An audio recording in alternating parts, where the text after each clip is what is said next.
This is the only morning show that matters. I can see the willows waving on your southern shore as the breeze it gently whispers through the trees, and the song I hear you singing floats across the distant shore, and it seems to say, my child, come back to me. Come back home to your island, for I long to see you walk upon my sand. For my shores, they belong to my children, and my children belong to Grand Cayman. Come back home to your island, for I long to see you walk upon my sand. For my shores, they belong to my children, and my children belong to Grand Cayman. I can smell the salty air upon your harbor as the northwest winds they blow across the sea, and I see the foaming whitecaps as they break against your shores. Like a distant drum I hear them call to me. Come back home to your island, for I long to see you walk upon my sand. For my shores, they belong to my children, and my children belong to Grand Cayman. Come back home to your island, for I long to see you walk upon my sand. For my shores, they belong to my children, and my children belong to Grand Cayman. And although a distant sea has come between us, and I've been to many ports in many lands, I can see your West Bay beaches with its shiny coral sand, and my heart it longs for you, oh Grand Cayman. Come back home to your island, for I long to see you walk upon my sand. For my shores, they belong to my children, and my children belong to Grand Cayman. Come back home to your island, for I long to see you walk upon my sand. For my shores, they belong to my children, and my children belong to Grand Cayman. For my shores, they belong to my children, and my children belong to Grand Cayman. The opinions expressed by Cayman Crosstalk, its hosts, callers, or guests are not those of Hurley's Media or its sponsors. Here are your latest news headlines from the Cayman 27 News Team on Rooster 101's Cayman Crosstalk. Now, here's the news.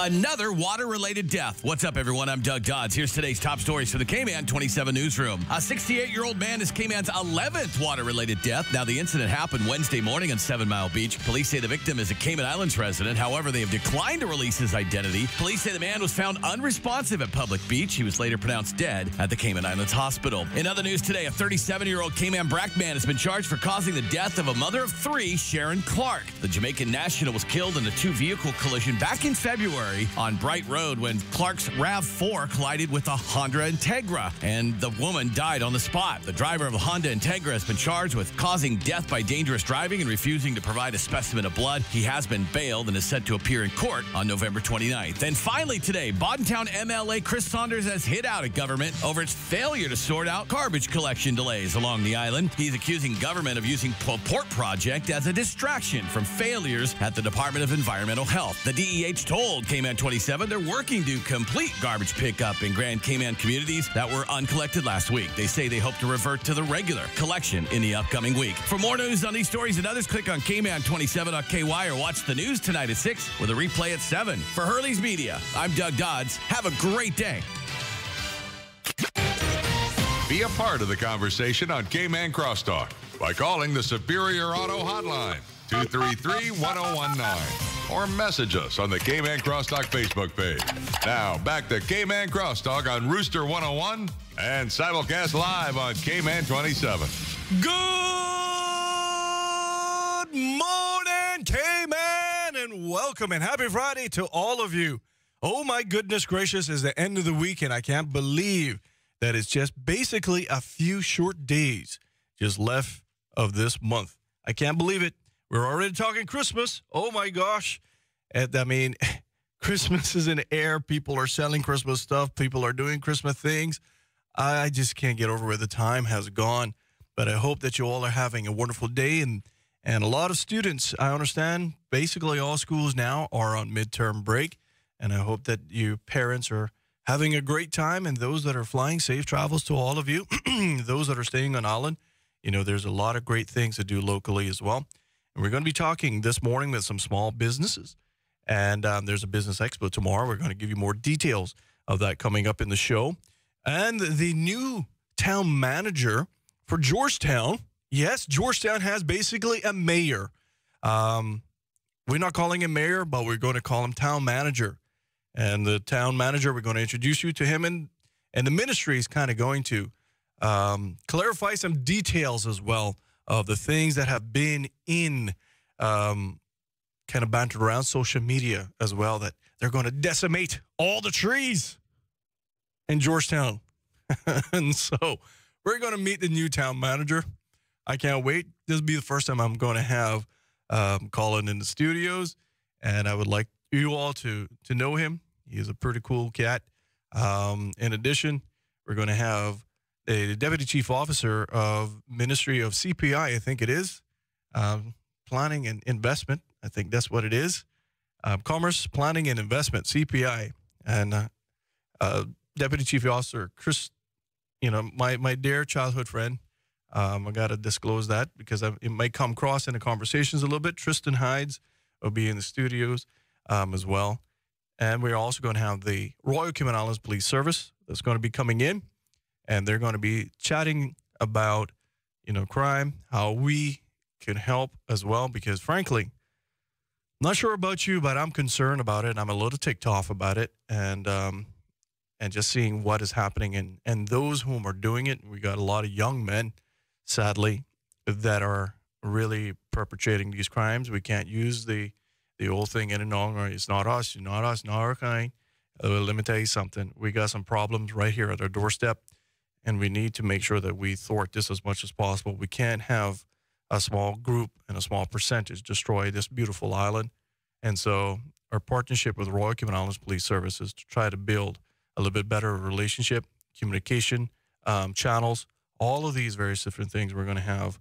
We're trying to establish here with Cayman Crosstalk on Fridays with the Royal Cayman Islands Police Service. And they're going to be coming into the studios this morning talking about how you can help. If you're wondering maybe what you could do, they're going to give you some pointers as well. We're going to have the community policing sector coming in. They're going to be talking what they probably need you to help them with and how they can help you as well. And hopefully we can give out some numbers maybe of some of the officers within your beat, and maybe, or even just the names within those areas as well, so that you can know who to contact, and maybe possible faces that you can really rely on.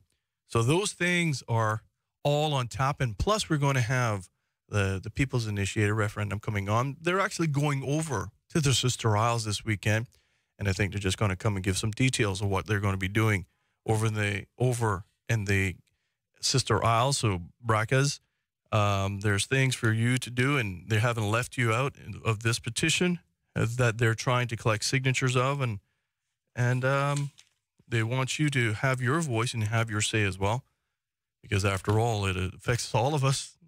It's not only Cayman, Grand Cayman, as they would call it, Cayman. Not only Cayman will be the ones charged with the debt if it doesn't pay off, so to speak, or work out. It will be all of us, every last living one of us that's going to be there. So today should be a very interesting show because the new city manager, Georgetown manager, I'm going to call him the mayor, that's been appointed by the Ministry of Commerce, Planning, and Investment. And that will be Minister Joey Hugh. Will be in the studios, Mr. Colin Lumsden. We're going to find out what the plans are, what his role is, and whether or not he is going to be that that logger taking on all the trees, Christopher. Apparently, that's what people are ticked off with. And I'm excited. I'm telling you the truth, I'm really excited because we've been talking about the revitalization of Georgetown for quite a long while. And if everybody knows at 6 o'clock, basically it's a ghost town compared to what it used to be before. When Colin, Tristan, and I were youngsters, Georgetown was bustling. We had so many restaurants, things to do. I just don't understand how things can regress so quickly. And we all know one reason why I'm probably sitting in the middle of all of it right now. But we're going to see how we all can change that as well.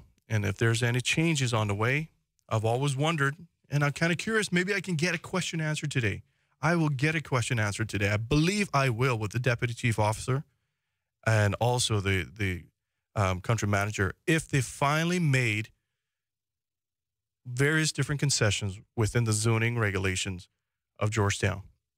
And if they're done, I think you're going to have a much better town. I've been advocating this for it was in my first manifesto back in 2009, and hopefully, maybe they'll take these things off and maybe blow off the cobwebs if they want it. I have the plan there for them. But we got to go take a little break right now. And I understand from one of my sales managers, I don't have a live read in the studios with that about Subway. But I understand today is International Sandwich Day. I can't guarantee anything of that nature, but I can guarantee you one thing, to be honest with you. If you like coffee and you want a really nice cup of coffee and you want a treat to go along with it, Subway, 6 stores can help you out. Subway has a great coffee station. And if you get a coffee right now, you can get a free cookie, any cookie of your choice that's fresh baked. In fact, if you go by there right now, I think most of them are open right now. Most of them are open at 6 o'clock.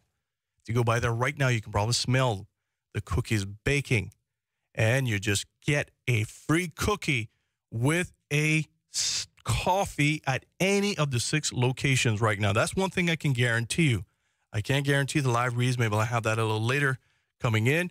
But I can't guarantee that you can actually get that free cookie and that free coffee at all of the locations right now. I got to go and take a little break. And when we come back, maybe we'll have the People's Initiative referendum in the studios with us, talking about going over to the BRAC. And then we'll transition into small business, the Royal Cayman Islands Police Service, and then Georgetown's new town manager, Mayor, Mr. Colin Lumsden, will be in the studios with us. Introduction time. Excited about it all. All right, ladies and gentlemen, time check in the studios is 7:13. And as I just said, Subway has your back. It's brought to you by Subway. I'm not sure where my mind is at right now, to be honest with you, Christopher. But anyhow, I'm just going to do it. I guess number one messes me all up because I haven't said it in about a week. But hopefully he's all right. Anyhow, Subway. Eat fresh. Eat delicious. This hour of Cayman Crosstalk is powered by Subway. Subway. With 6 locations across Cayman, you know it makes sense to choose Subway. Subway, eat fresh, eat delicious. More of Cayman Crosstalk is next on Rooster 101 and simulcast live on Cayman 27. Put your hand over your eye and tell me what line. Sometimes having a middleman is not a bad thing, especially when it comes to insurance. Do you know that when it comes to cost, ease, speed, and peace of mind, insurance brokers ranked higher than when customers buy direct? So, for all your insurance needs, call Fidelity Insurance. We're the middleman you want. Call us today at 949-7822. Fidelity. We're good for you. Heat resistant, scratch resistant, stain resistant, functional and durable. Paramount Carpets brings you the beauty of granite like no one else. Choose from a large selection of quality granite from Italy and Brazil. Paramount Carpets guarantees on-time delivery and professional installation. Granite, from the earth to your home. We do a whole lot more than just cover your floor at Paramount Carpets. Whether you want to get going in a new car, to relax at home while you pay bills on your mobile banking app, to get the best rewards with your credit card, or to get a sure start on your little one's future. Whether you want a quick response on your loan, or just a range of services that keep your business running smoothly, you want banking that fits your life. CIBC First Caribbean. Banking that fits your life. Eclipse Hair Design and Day Spa presents Beautiful You every second and last Thursday of the month. The beauty experts will draw from experience and share tips for personal beauty care, how to have healthy hair and glowing skin, flawless makeup application, and the latest trends and style tips. Watch Cayman 27 every second and last Thursday of the month for Beautiful You. Brought to you by Eclipse Hair Design and Day Spa.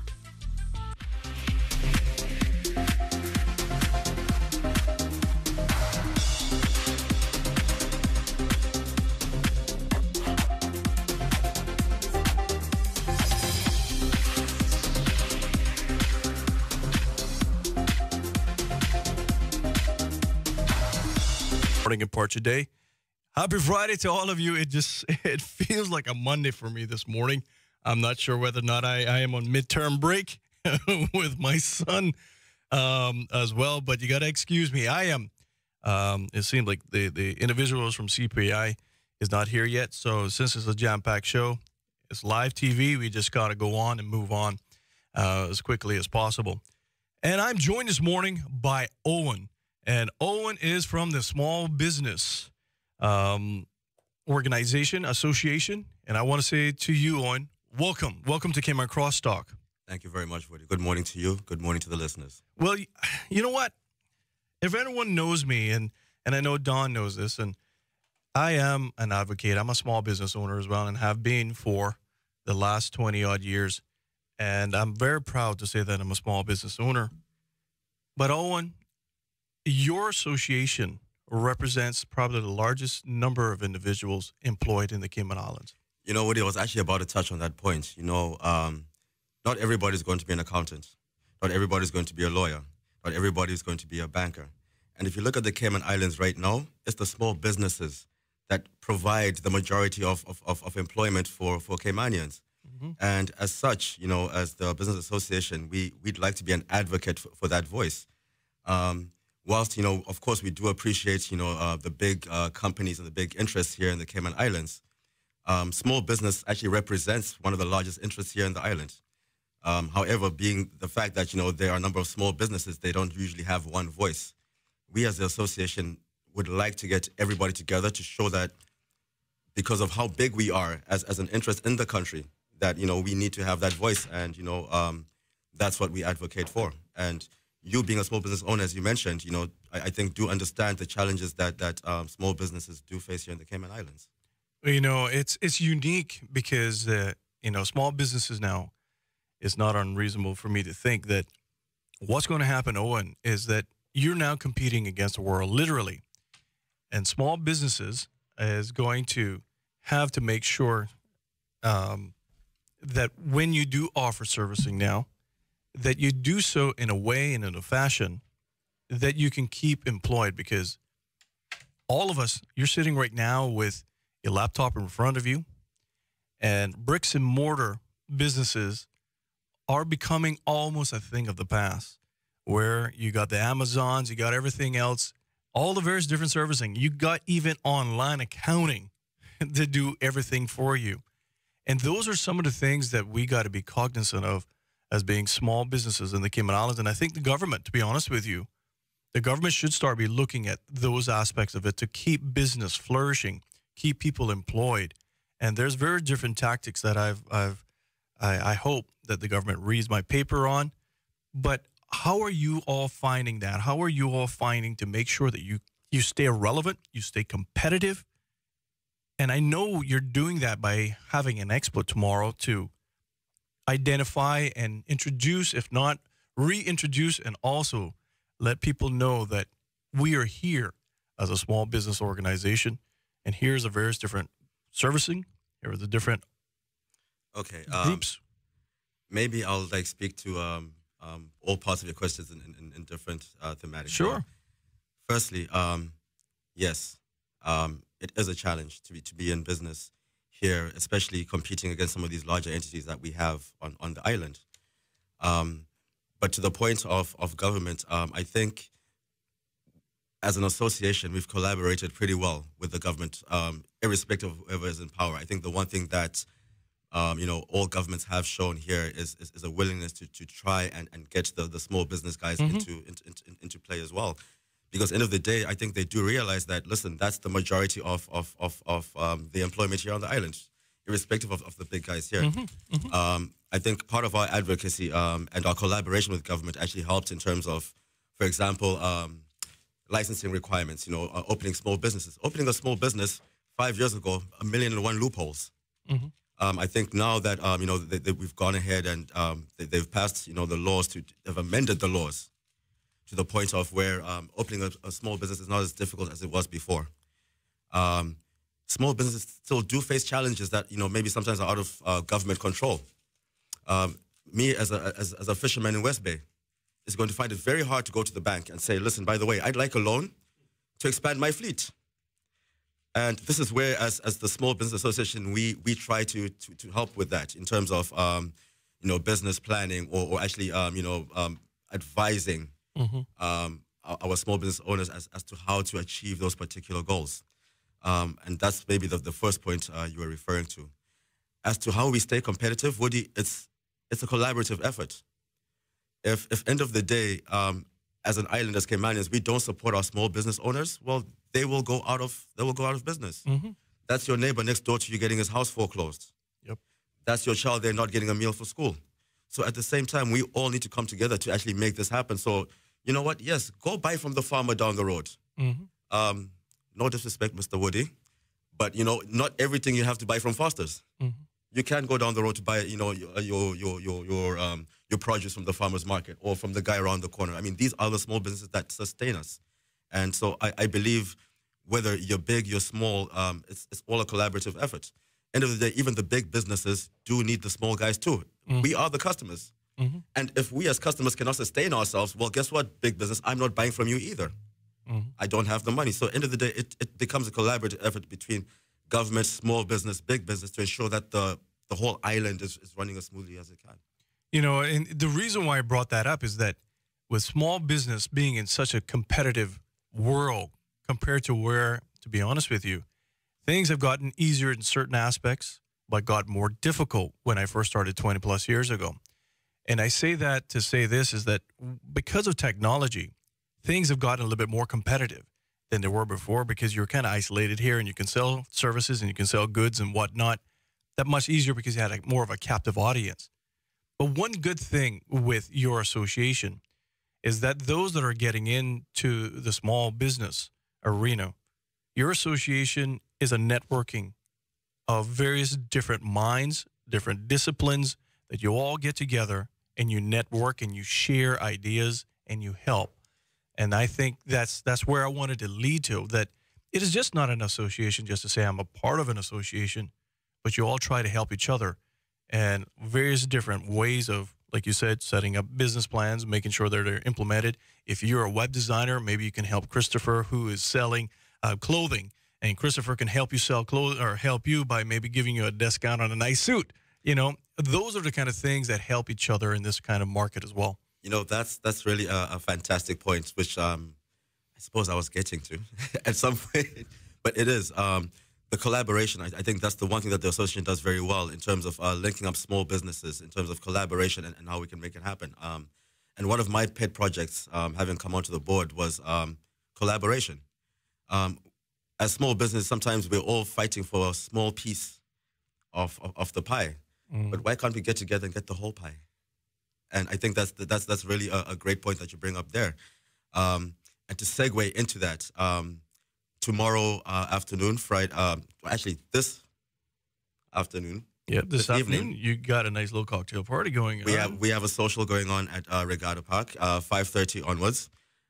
It'll be at Leeward 1 and by the Cabana. Everybody is welcome just to come out, to sit down, to mingle, and to network. These are some of the things that we try to get across to our membership and non-members. You know, although we are the Small Business Association, we don't limit ourselves and say we will only deal with people who are within our association. If you're a small business, you're an entrepreneur, and you need some sort of service, or you need some sort of advice, or you don't know where to turn to, we are there for you. And please do come out this evening. Refreshments are provided, and a lot of industry experts will be out there, small business owners who can also share their experiences and, you know, help to mentor you sometimes when you bump into a certain thing. I remember when I first started out, getting paid was really, really hard. You know, you do the work, but, you know, it would take a month, 2 months before you'd see a check. You know, I actually went and I got a mentor who had a small business himself, who then he sort of, you know, provided me with strategies in terms of how to get paid or whatever. So it's things like that, you know, some of the very simple things that you need to actually get into.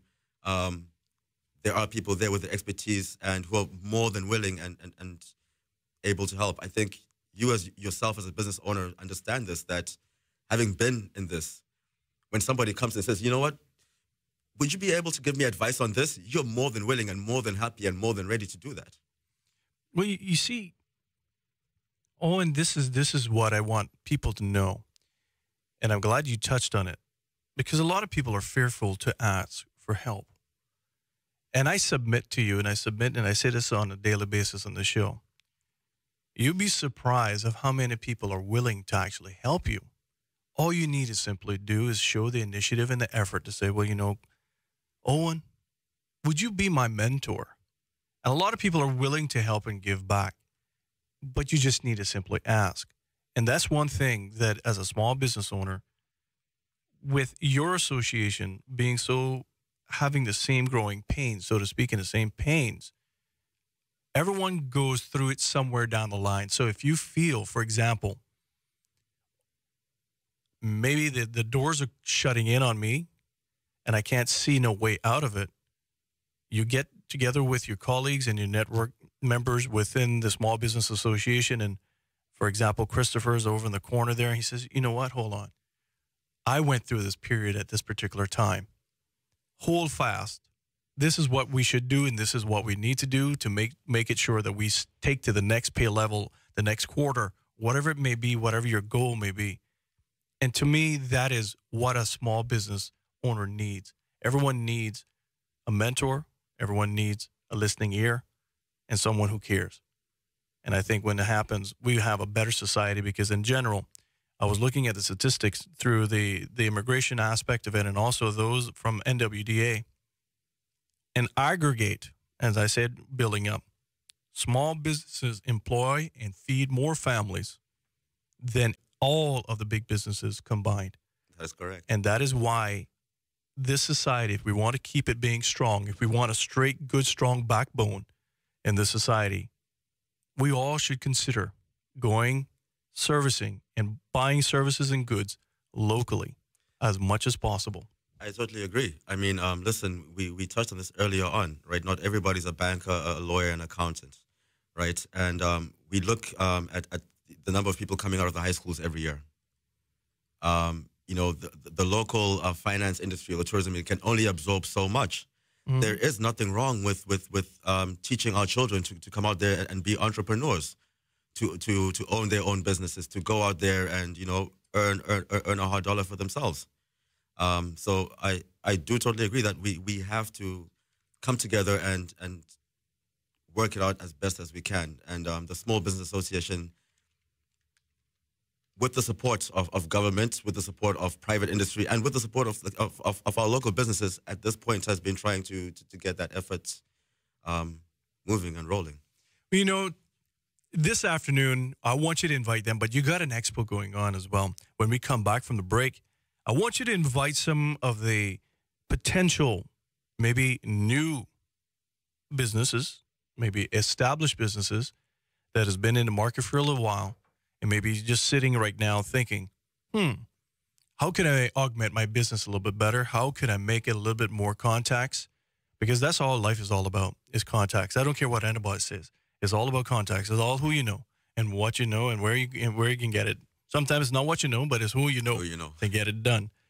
I want you to invite those individuals to come this evening and see the membership of the Small Business Association and maybe consider becoming a member of it and seeing what the benefits are. And then tomorrow you can see what you all do to showcase each one of them as well. But invite them this evening again one more time. And when we come back, we're going to be talking about the whole entire aspect tomorrow. All right? This hour of Cayman Crosstalk is powered by Subway. Subway, with 6 locations across Cayman, you know it makes sense to choose Subway. Subway, eat fresh, eat delicious. More of Cayman Crosstalk is next on Rooster 101 and simulcast live on Cayman 27. It's that time of year again for the annual Cayman 27 Parade of Lights, brought to you by Bogle Insurance Brokers Limited. We're calling all boats to join us Saturday, December 1st at Camana Bay as the water comes to life with this year's theme, Christmas Around the World. It's completely free to enter, and there's a chance to win $1,000 and 2 general admission tickets to Kaboo. Or enter just for fun. Private and commercial boats are welcome. For more information and to register your boat, click on cayman27.ky.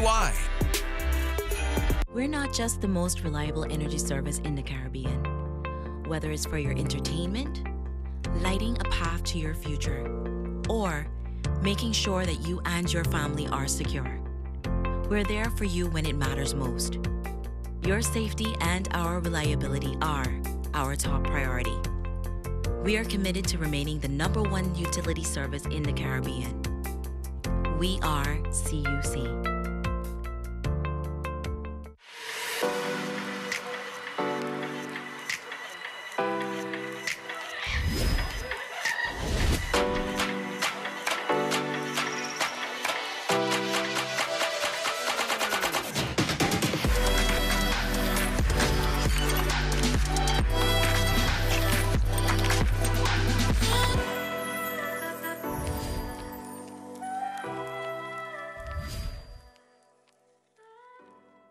Lunch lady of the past and lunch lady of the future. We're dyeing our hair. Yeah, now move it, George. I need the sun to cook the juices, and your head's making an eclipse. I smell barbecue and hair. You must be done. What color are you dyeing your hair? We're putting red streaks in it. Mom, can you talk to me before you start painting my kids? Remember when you were 13 and you shaved your head? Now we're even.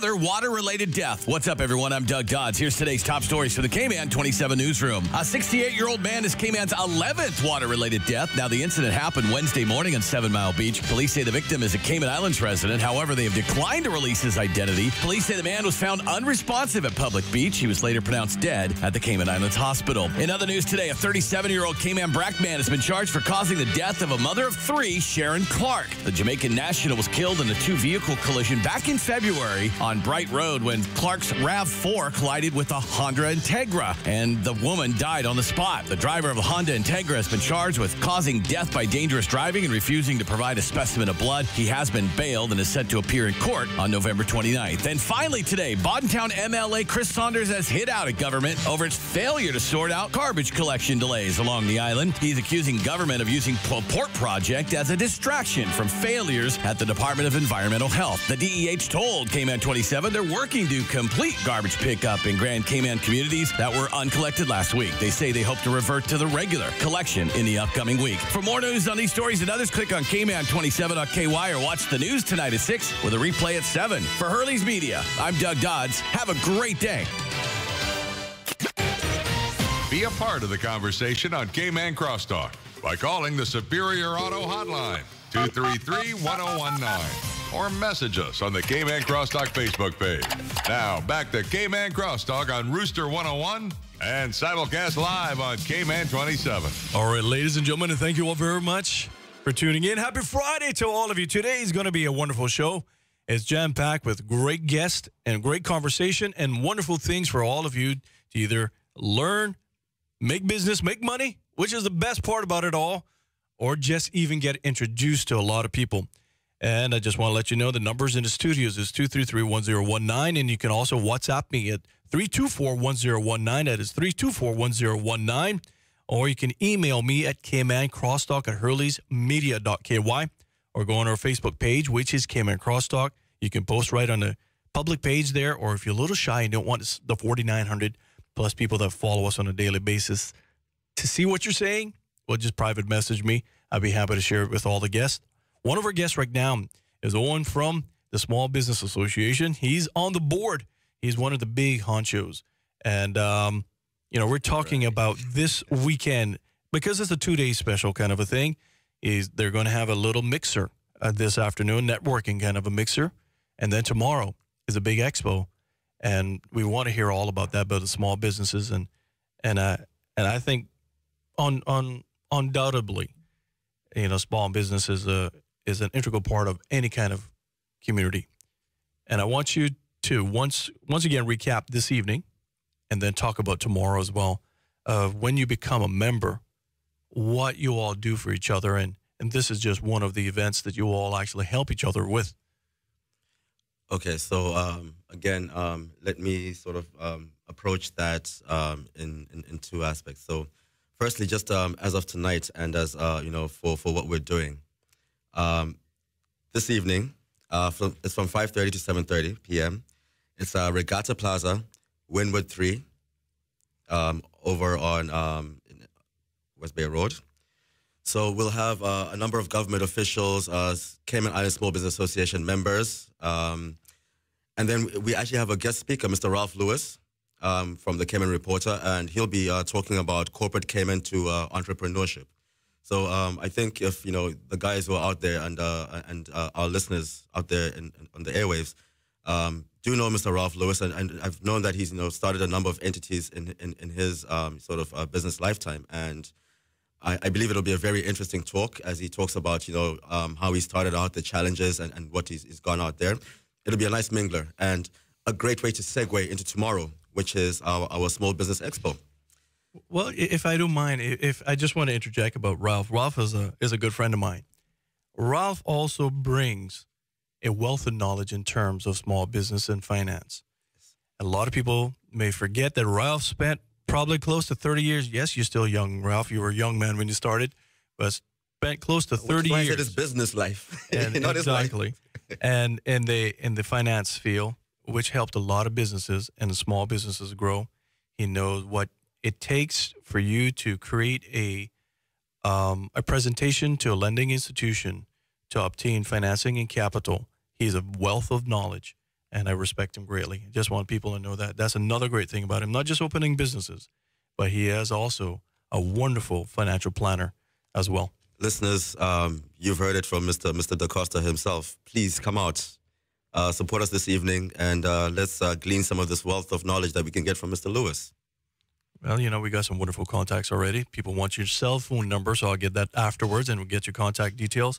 Someone wants to talk more about small businesses, so that's fantastic. And this particular individual will be let me tell you, if you can score this person that just sent me. Thumbs up. Oh, man, that's like Barry Bonds coming in, hitting a home run. A home run. Yeah. In all the ones. Now, talk to us, Owen.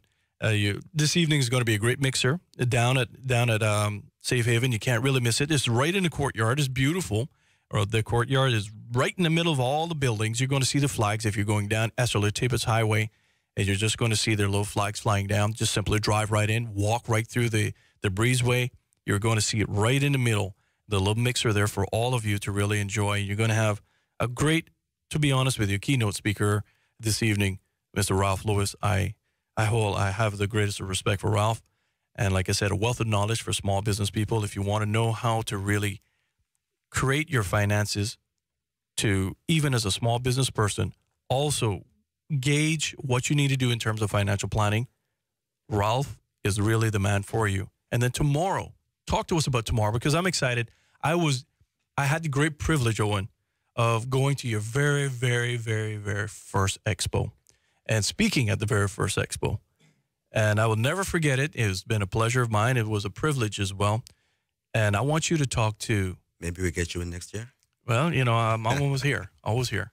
All right. But talk to us about that. And I think it's great just to showcase all of the great businesses here. Okay. And just before I get into that, I would like to acknowledge our sponsors who have been, very generous and have really given us a lot of help in actually getting this expo into place. The Ministry of Commerce, Planning and Infrastructure, special mention out to Mr. Joey, Honorable Joey Yu, who's been there and, helped the association and the small businesses along the way. Dart Real Estate, Yellow Media Group, Cayman National Bank, and DHL, who have all been really fantastic sponsors and we have been great to work with. And as I mentioned before, sometimes, yes, we are a small business association, but it is great to collaborate with some of the bigger interests too, who do have an interest in seeing some of the small businesses coming up as well. So tomorrow is our annual expo. And I'll start by talking about last year. So last year, we had weather issues. It rained a lot. So basically the whole day, it was raining. It was pouring. And at that point, we thought, listen, it's done. It's over. We're really not going to expect a lot of people. And surprisingly enough, we had 500 to 600 people still come through the doors in the middle of the pouring rain. We only had half the number of exhibitors that we do have this year. And this year, as I mentioned, we're out in Regatta Plaza. It's in Leeward 1, and the doors open at 9 a.m. We will have a guest speaker, Mr. Samuel Young, who's the owner of World Gym. I'm sure a lot of people on the island are pretty familiar with his business and him as well. And he will also be speaking about, his journey, the challenges and the successes of a small business owner. We have over 25 exhibitors. Wow. This year. Really? We'll be exhibiting inside and outside, so no rain fears. People, please come through. Bring the kids. There'll be face painting for the kids. There'll be prizes. There'll be it's going to be just a really great day of networking, seeing what the Cayman Islands Small Business Association does, what the small businesses in the islands are doing. And maybe you've noticed my voice has gone up. You're excited. Oh yeah, you're excited. You're basically coming off the chair. Day. I think Leroy is getting it. You're coming off the chair, my friend. It literally will be a great day. We have a lot of guys out there, and then what makes it better is that we also have just as I mentioned before, government is out there. They want to come out there and hear your voice. And in the break, and I did mention that I was a little bit scared to touch into this, but the truth is, the Small Business Association, the small businesses do need government support. And as an advocacy group, we are the ones who are supposed to go out there to give it to government and to let them know what the small businesses are feeling and the pressures that they're facing and how they can actually help us create policy, get forward, create policies, maybe sometimes we have to legislate some of these things as well. But they will be there. Numbers. Yes, but they will be there tomorrow. And, this is the time that, anybody in small business who supports small business can come out and, make your voice heard. Come out, support the businesses. Come out and see what the fantastic products that, Cayman business has to offer. Well, I got another little pointer for those out there, and you tell me if I'm wrong. One great thing with your business expo is that I believe it's an engine of ingenuity. And I say that to say this. I invited several people the very first time. They came and they met the association. 2 of them became members. And one of them went out and said, you know what? This particular market segment is not represented. And went out and created a business. And that person, I must admit, is doing quite well, and I believe just recently became a member of your association as well. And so to me, those things, if you're wanting to be in business, if you thought you want to be in business, come, get infected by all of you that's there. And it's a good infection, to be honest with you, because I submit to you, Owen, if you really want to be the captain of your own ship, you can't do so in the passenger seat. Well, I think, so maybe just to touch on maybe the younger, segment here. I was on Instagram the other day.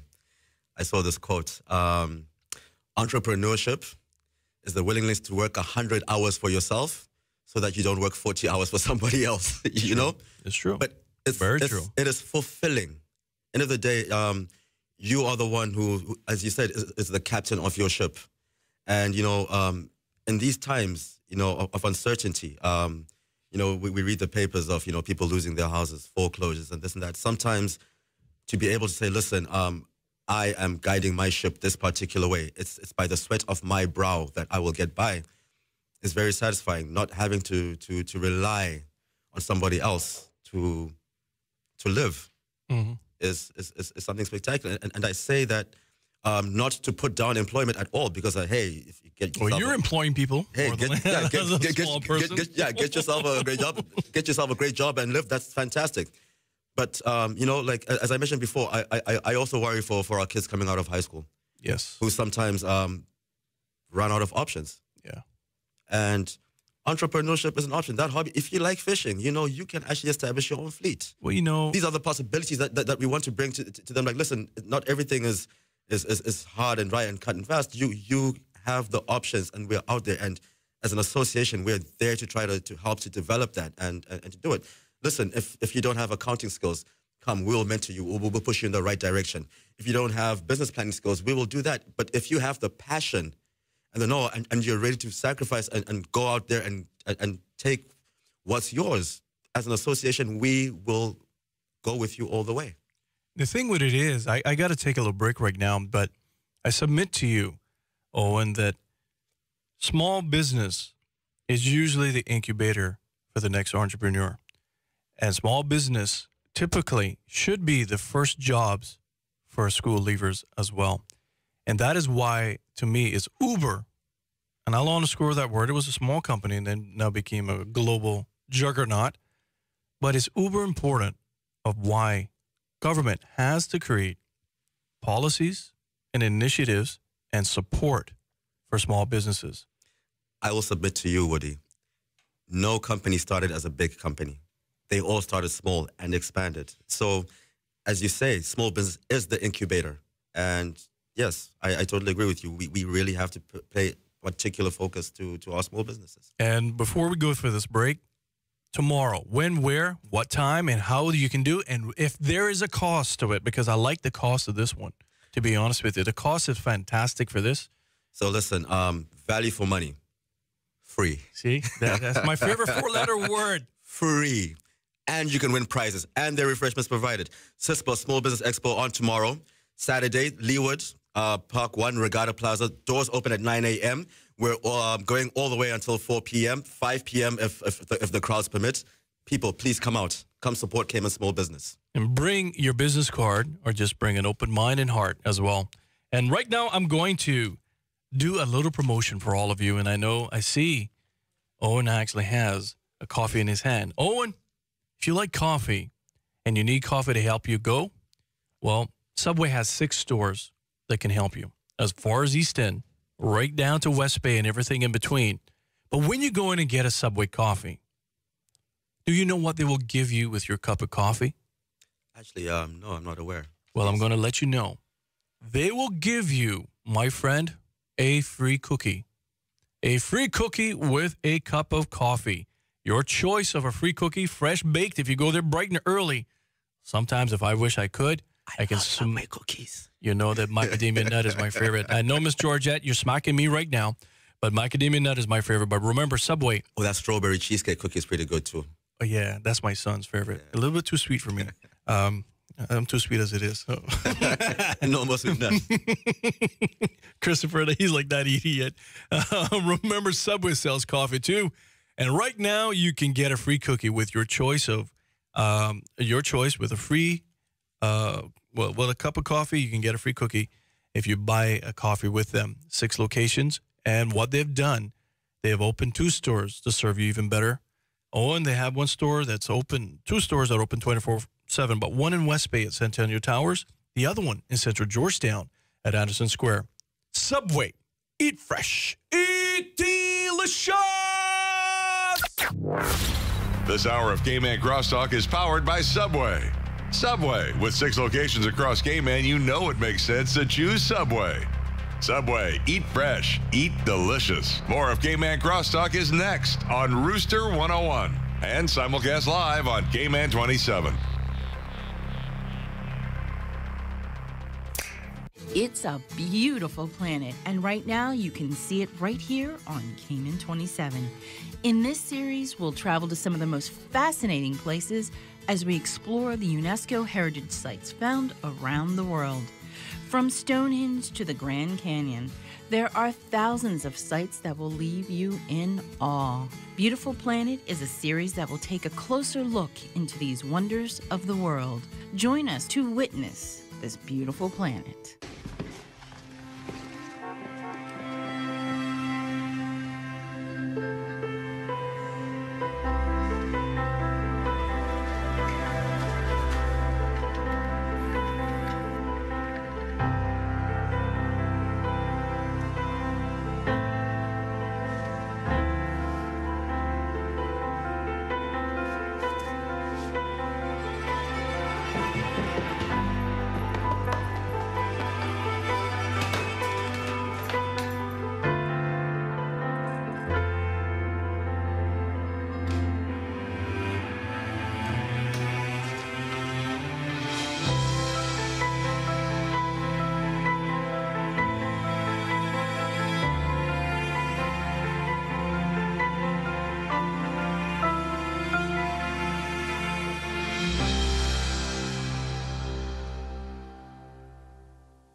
Of the finest liquor stores on island are located on West Bay Road on beautiful 7 Mile Beach.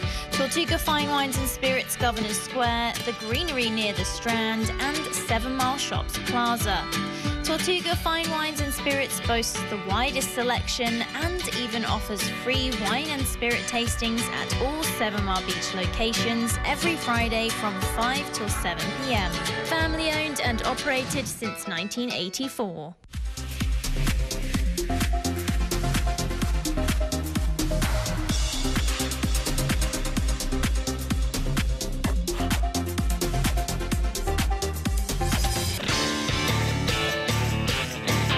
All right, ladies and gentlemen, and thank you all very much for tuning in. Let us be part of your morning. Happy Friday to all of you. Here's your weather forecast for today, Friday, the 19th of October. Today, you're going to have a high of 85, but they say the real fuel temperature, the heat index may indicate that it's around about 94 degrees tonight or today. You're going to have a 25% chance of experiencing some showers, so it's going to be brief in passing if you do, but mostly it's going to be beautiful, sunny, gorgeous day. That is actually on my forecast. If Leroy just put it down to the computer screen, he'll see that partially sunny and absolutely beautiful. Winds will be coming at you from the east at 13 miles per hour with an occasional gust at about 17. You're going to continue that easterly direction and dipping down to about 10 miles per hour tonight. That's going to have your thermometer registering about 81 degrees Fahrenheit, but the real fuel temperature, they say the heat index may indicate that it's close to probably 90 degrees this evening. It's going to be a clear to beautiful, partially cloudy night tonight. Gorgeous, tropical, gorgeous night. Sunrise will be at 6:21. Sunset will be at 5:59. Oh, it's an early evening for all of you. 11 hours and 38 minutes of beautiful tropical sun to enjoy. You have a similar forecast pattern straight through until Monday morning. That means that the Small Business Expo is going to be experiencing. They pull some strings, and they're going to experience some really, really, really good weather. So come out tonight and tomorrow as well. Be a part of the conversation on Cayman Crosstalk by calling the Superior Auto Hotline, 233-1019, or message us on the Cayman Crosstalk Facebook page. Now, back to Cayman Crosstalk on Rooster 101 and simulcast live on Cayman 27. Yes, sir. All right, ladies and gentlemen, and thank you all very much for tuning in. Happy Friday to all of you. And I'm joined by Owen Wata. He is from the Small Business Association. And we're enjoying, I think is a great thing, talking about small businesses, which both of us have a passion for. But this evening, we're asking you all to come to a mixer tonight down at Safe Haven. And Leeward Place right in the middle of all of it. In the courtyard, there's a gorgeous, big, beautiful gazebo. In fact, I don't even think you need a gazebo this evening. They say the weather is going to look fantastic for you. And tomorrow is going to be even prettier as well because our guys at the Met Office, John and his crew, are been calling the weather like nobody's business. They're like got a direct line to God. So it's a beautiful thing. So we're inviting everyone this evening. At what time again, Owen? 5:30 to 7:30 p.m. Right, and it's going to be beautiful. Bear in mind, it's going to be an early night, so you're going to have a gorgeous night. It's nicely lit in that courtyard, to be honest with you. No, it is. It's beautiful. It's actually a beautiful setting. It is. It truly, truly is. And then tomorrow, you're going to have, from what time you're going to have the expo? We're starting at 9 a.m. And the one thing I did want to highlight again, which maybe I hadn't mentioned, is so in between all the great businesses exhibiting themselves, we will have sharing sessions and workshops as well. Firstly, DHL and Yellow will have a workshop facilitated by Mr. Alan Blake between 11:30 to 12:30 p.m. in the same location. And because Mr. Ralph Lewis is so nice, we had to have him twice. Another session by him as well at between 1 and 2 p.m. as well. Basically, again, talking, about businesses and the small and the challenges and, how to overcome those challenges. I think sometimes we tend to focus on challenges more than the overcoming. Yes. And tomorrow is more about overcoming the challenges than anything else. And, Amen, brother. We'll be out there. So again, please, listeners, do come out. Regatta Plaza, 9 a.m. to 4, 5 permitting. We'd love to see you out there. And we really want to connect with, with the rest of the island and showcase what small business has to offer. And I tell you the truth, I'm very confident that sometimes, I know the very first one, you all had some deals like nobody's business on servicing, on goods. You come in, and if you went to one of the booths, they would give you a gift certificate to come back or something else. It was fantastic. So deals are to be had as well. That is at correct. the expo. So besides just sort of showcasing their products, I mean, this is a great marketing opportunity for these businesses as well. So of course they will be out there and they will be trying to get the public to to come and use their services, their products. So guys, yes, there are great deals to be done. And it's that time of year where we're all looking for deals. We have to keep a couple of dollars in the pocket. Christmas. That's right. Christmas is right here knocking right now. That's right. Oh, and I want you to put your headphones on for me, please. There's a caller online. Good morning, caller. How are you this morning? Hello? Oh, they didn't hold on. 233-1019, 233-1019. And I just want to recap, and just for your sake, you coming on behalf of the Small Business Association. But talk to us about your small business just a little bit as well and how it has benefited you as a member and your business. Okay, so we have a small boutique accounting and consulting firm. And the one thing that my partner and I, Michael Sanford, sort of noticed was that, there are a lot of small businesses out here in Cayman Islands who need quality accounting. And, we have the big four, we have the big five. And these guys are great. But not everybody can afford that service. So why can't small businesses get the same quality of service at a small business price? And this is where we sort of came in and said, listen, this is what we'd like to do. And, help the Caymanian markets. Most of our clients are small Caymanian businesses. And we said, listen, why shouldn't you get great projections and great cash flows and great budgeting techniques and great cost analysis as you would with any other firm? Cayman business deserves the same level of service as anybody else. And that's what we do. So in terms of our challenges, I mean, getting established is very hard here. It is. I always tell the story of, putting on my suit, having my little folder here and pounding 7 Mile Beach up and down, literally walking up and down and stopping at every single plaza, at every single store. And by the way, this is our portfolio and this is what we do. And it took a while. But if you can provide that quality service, then people inevitably end up referring you. And, it's been getting better. And so we've recognized the potential of the Cayman market, and we are more than happy to keep on servicing it. So, yes, I've gone through those challenges. We've gone through those challenges, but it's rewarding beyond measure when you overcome certain obstacles. So, please, listeners, come out there, come meet the association. Let's help each other as well. Sort of move along with our businesses. I've been there. The Small Business Association helped me. Mm-hmm. We can help each other. And the thing with it is, ladies and gentlemen, it's made up of a myriad, a plethora, if you will, of so many different goods and services vendors on the island, from restaurants straight up to accounting firms and bookkeeping firms and everything in between. You'll be surprised when you go to this event. There's some masseuse there. There are food delivery people. I mean, it is just absolutely fantastic. And sometimes you don't realize that, wow, they actually offer this in the Cayman Islands. You can find it all there at the Small Business Expo. That is a great point. We have a wide range of businesses, from as I mentioned, the fisherman in West Bay, from the guy who does marine services, to the person, as you mentioned, masseuse. It's basically a wide range. Whatever you can think of, there's somebody on island who has an expertise or who knows how to do it. We just have to, I suppose, these are the sort of events where we get to come together and then collaborate and find out about these things. So again, listeners, I'm going to reiterate, please come out tomorrow. And, for those that are not even members right now, that want to be members, there's a little mixer this evening at 5:30 down at Safe Haven as well. Just kind of walk and find the gazebo right in the middle of the whole entire park. And it's going to be a great little mixer this evening as well. And if you're looking to be part of something bigger, if you want to be part of something that's moving policy or can kind of create policy, or even just a great networking tool, if you're thinking of being in business, if you're just got into business, or maybe you've been in business for 10 years and just want to be relevant and continue feeling that you're relevant, surround yourself with others that may be enthusiastic and energetic as well. Speaking of which, just to let you know, the listeners out there and the businesses that haven't joined the association, it's not expensive to join the Small Business Association. It's a $100 fee, one-time fee. One time. Not annual. For new members. One time. Forever. This year, we have a special running for the year. What? One time. For this year. What? The year is almost over. So, guys, this is your opportunity to come in and get through. It's $100.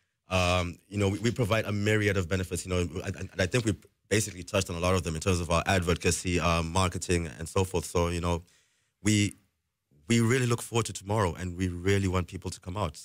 Guys, come and support Cayman Small Business. That's your neighbor. That's your brother. That's your sister. That's your mother. Come through. That's your economic engine. There we go. And, I just own all the best to you and your business as well, and to your association. Godspeed to you and to your association. I hope that you have probably the biggest crowd that you've ever had at any of your events. And I can tell you, being part of it, being a small business owner, it was really great to see. And not just even that, I removed myself and became a resident of the Cayman Islands and was surprised by the myriad of servicings that was there to offer. In fact, Christopher, I could barely get up. The first time I had a massage, then I went into a chamber, an oxygenated chamber. Oh my goodness gracious. It was excellent. You're going Michael Jackson or oxygen chambers. I'm trying to stay as young and hold on to 21 as long as possible, Owen. You and me both. Let's see what that happens. But I just want to say to you, thank you, Owen. And this evening, just want to reiterate to everybody, if I got to say it 100 times, I probably will do so. This evening, if you want to go and check them out, networking. Small businesses, that's the key to staying alive and staying relevant, is networking. This evening at 5:30 down at Safe Haven, come in the courtyard underneath the gazebo. Do a little mixer. See what it's all about. Listen to Ralph Lewis. Brilliant man. Very nice man as well. Very nice man. Not just a brilliant man, but a good person. And then tomorrow, you're going to have the expo with over 20 businesses that are there showcasing their goods and services. And I tell you, deals are to be had as well. Owen, thank you very much. Thank you for having us and for hosting us. And to the listeners, we look forward to seeing you this evening and tomorrow. All right. And we're coming right up now with the Royal Cayman Islands Police Service. And they're going to tell you how you can be partners. In fact, they're probably going to be talking to people like you two, Owen, how all of us can be partners with them and how we can mitigate the rise of crime as being this community-minded partnership and that we're trying to build here at Cayman Crosstalk. The opinions expressed by Cayman Crosstalk, its hosts, callers, or guests are not those of Hurley's Media or its sponsors. Now, from the Cayman 27 News Team, here are your latest news headlines, brought to you by the Cayman Pharmacy Group with West Bay Pharmacy, Savannah Pharmacy, and Professional Pharmacy. The Cayman Pharmacy Group has a location for you just around the corner. Visit them today. Now, here's your news headlines.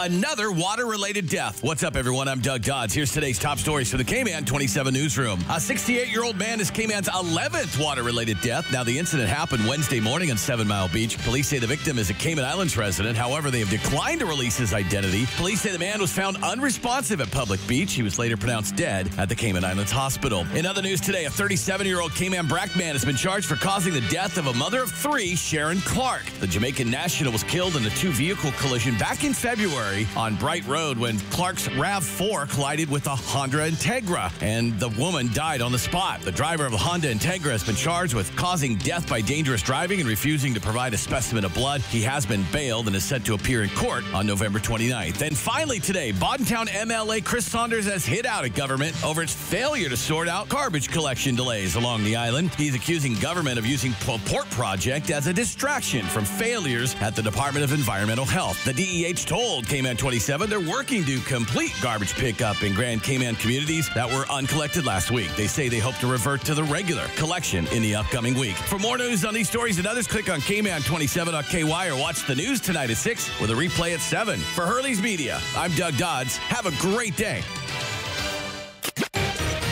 Be a part of the conversation on Cayman Crosstalk by calling the Superior Auto Hotline, 233-1019, or message us on the Cayman Crosstalk Facebook page.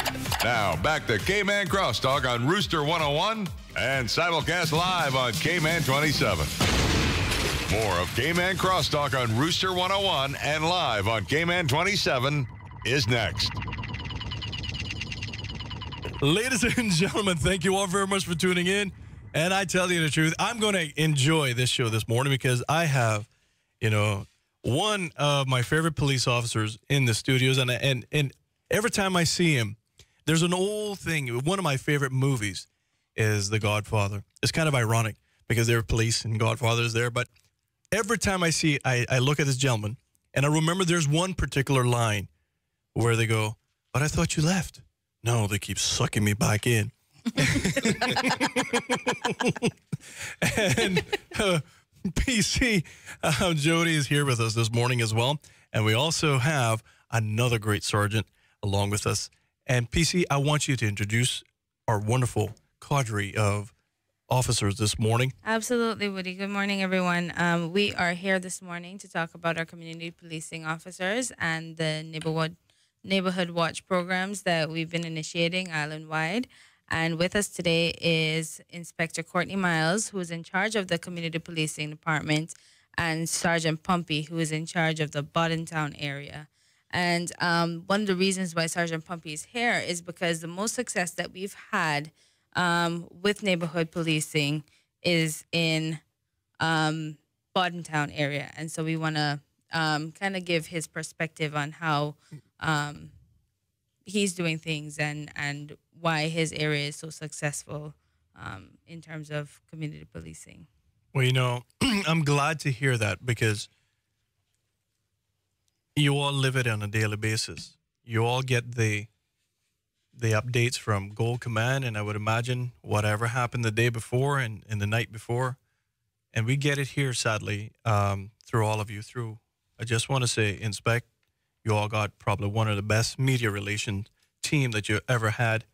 And we, as the media, cannot complain that we don't know what is happening with the Royal Cayman Islands Police Service anymore. In fact, it probably sheds too much light sometimes on issues, but that's a good thing. And I just want to say to the media relations team, I'm very, very happy and proud of all of you for the great work that you're doing. But I say that because on a daily basis, Inspector, we're unfortunately getting a lot of reports of so much crime. It is not just more petty crime any longer. It's crime that people are breaking in, no matter what time of day it is, Sergeant. It is just it's astonishing. And then when we're hearing people are accosting people and holding them up with machetes and robbing them at machete point, I wouldn't even say knife point any longer, and stealing stuff from them, personal properties from them, breaking into houses. We see now with social media, the advent of social media, people are now posting videos of people online breaking in broad daylight. And it's very concerning. How could we help you all to mitigate this? Because I submit to you, and I'm praying. You all probably know those statistics more than I do, Inspector.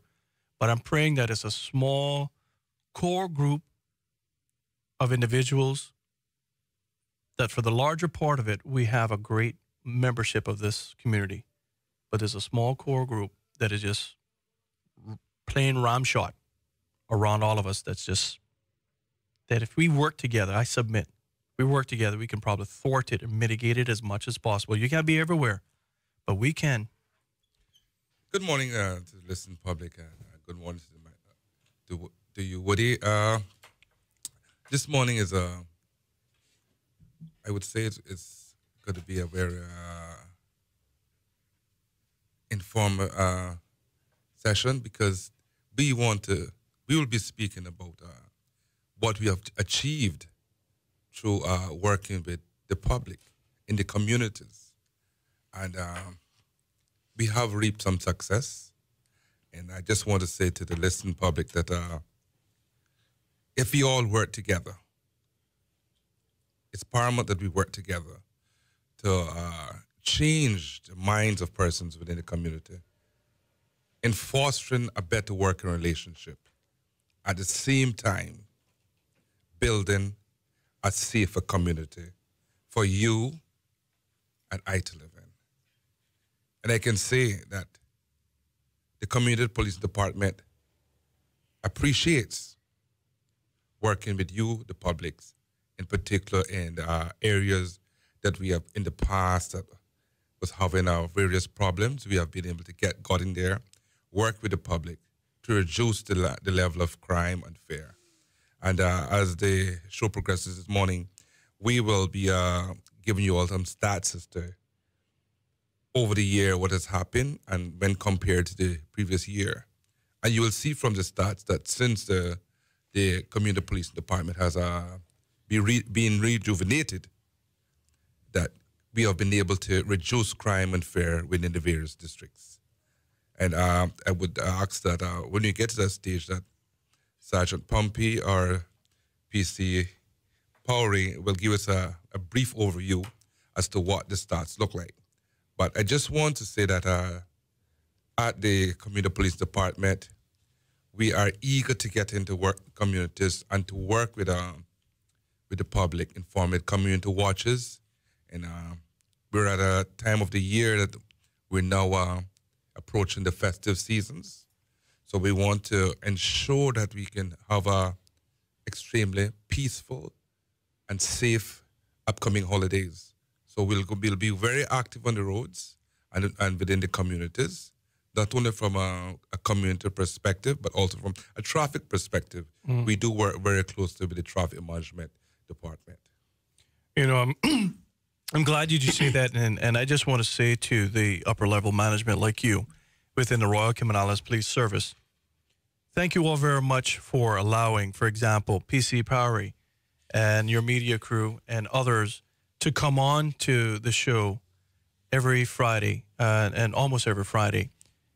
And I've been working on that from time I started this 3 years ago, and the previous commissioner was not game, but I just want to say to you and your upper management, thank you for it, because we've been seeing this bridge. I knew that I wanted to play the part of creating this, because I grew up with people like you that I respected, and not only respected, but kind of feared a little bit in a good way. But you were strong, you were forceful, but you were kind with what you did, and that paid off great dividends for people like me. And there's many other police officers that are in the force as well that have positively impacted my life, and I knew that we needed this community outreach again. We could not hear just only the negative aspects of it, but let's just start talking. And once you can break down the barriers, then people are more prone to want to open up, that they see the face of a Sergeant Pompey, and they know that I can call him if something is wrong, or even PC Powery. And we've seen that even from this forum here, where people are utilizing it to reach out to all of you. So I want to say to you, sir, in the Gold, the Silver Command, thank you very much for allowing this to happen. I genuinely mean that from the bottom of my heart. Thank you, Woody. And at this juncture, I would also invite the public to view the website, and so they'll be able to establish who is their community beat officer and how they can make contact with him and develop a bond with him. So at this time, I'm encouraging all members of the public to visit the police website. It's very informative, and you can actually see who is a beat officer, all of his or her contact details. And Jody and them paid a lot of attention. She's so proud of that. I must admit, it is a really, really good website. It's very clean. It's very nice as well. And I just, before we end this particular segment, I just want to say a very good morning to Sergeant Pompey as well. And he is in charge of my area. I live in Town, and I just want to say, sir, I had, in the first part of this year in April, I had a very disturbing incident happen in my household, and I just want to say that your crew, from the very beginning, from the call at 3 o'clock plus in the morning to right up until I got home, your community relations officer, even at 5:30 coming back that afternoon to check on us, and then even following days as well, just to making sure that we're okay, how we're feeling, and just checking the neighborhood. I thought it was textbook. And I don't know, people can say, well, it's just you, Woody, because you on the radio did that. But I just want to say, if everybody received, and I would imagine, I don't think anyone would receive any less, it was stellar servicing. And I cannot praise you guys even more, especially with such a traumatic incident that happened to us.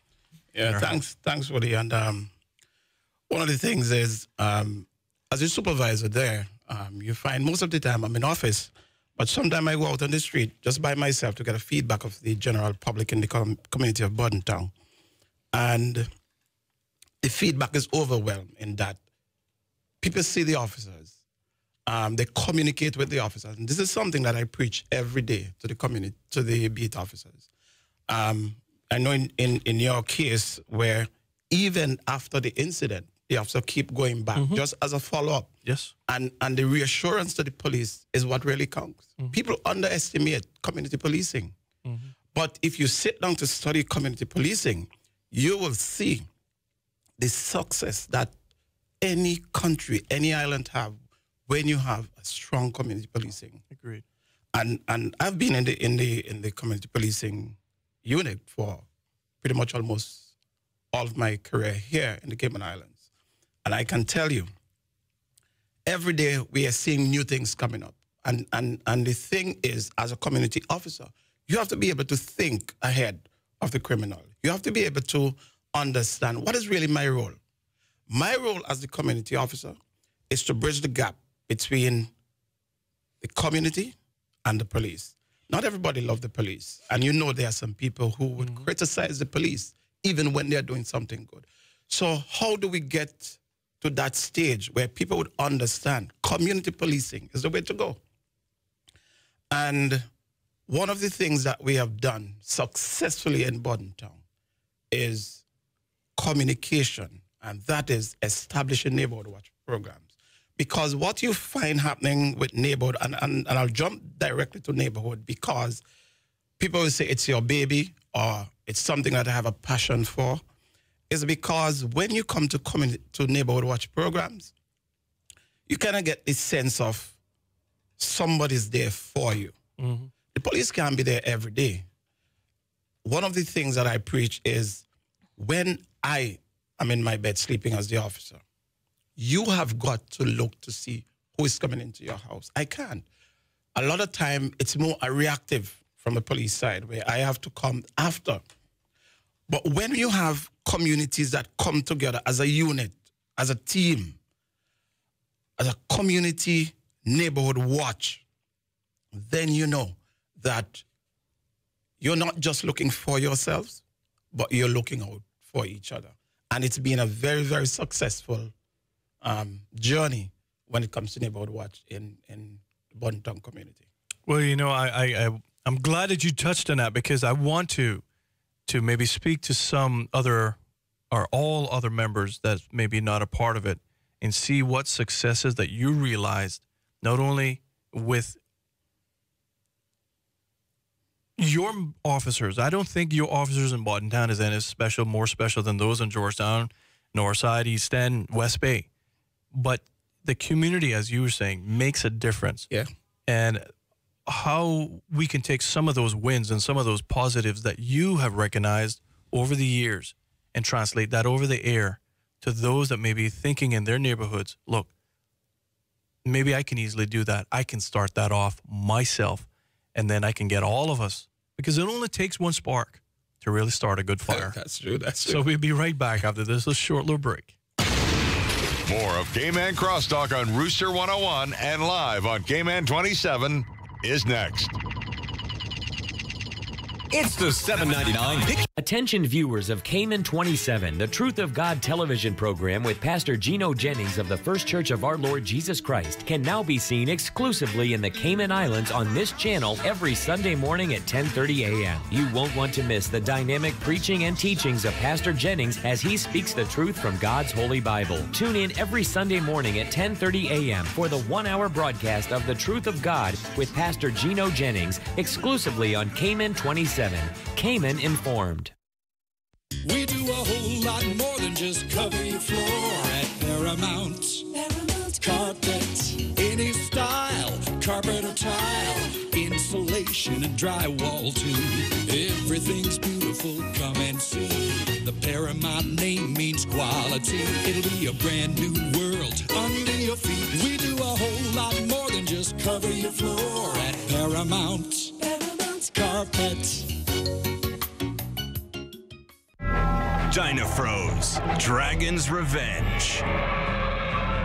One day, 4 boys from the future traveled back millions of years through time. Once upon a time, deep under the sea, there lived a kind and clever little turtle named Tula. Citizens of Lotus Valley, the hour is upon us. Our way of life is being dramatically threatened. You, the Alliance, are the last hope of freedom and the time. Watch as global adventurer and filmmaker Marlon Dara journeys across the world's most beautiful countries and cities. You'll explore breathtaking landmarks, art, and architecture from the Caribbean, Europe, Central and South America, and so much more. Immerse yourself in the local culture, history, and beauty as you follow his endless journeys of adventure every weekday, only on Cayman 27.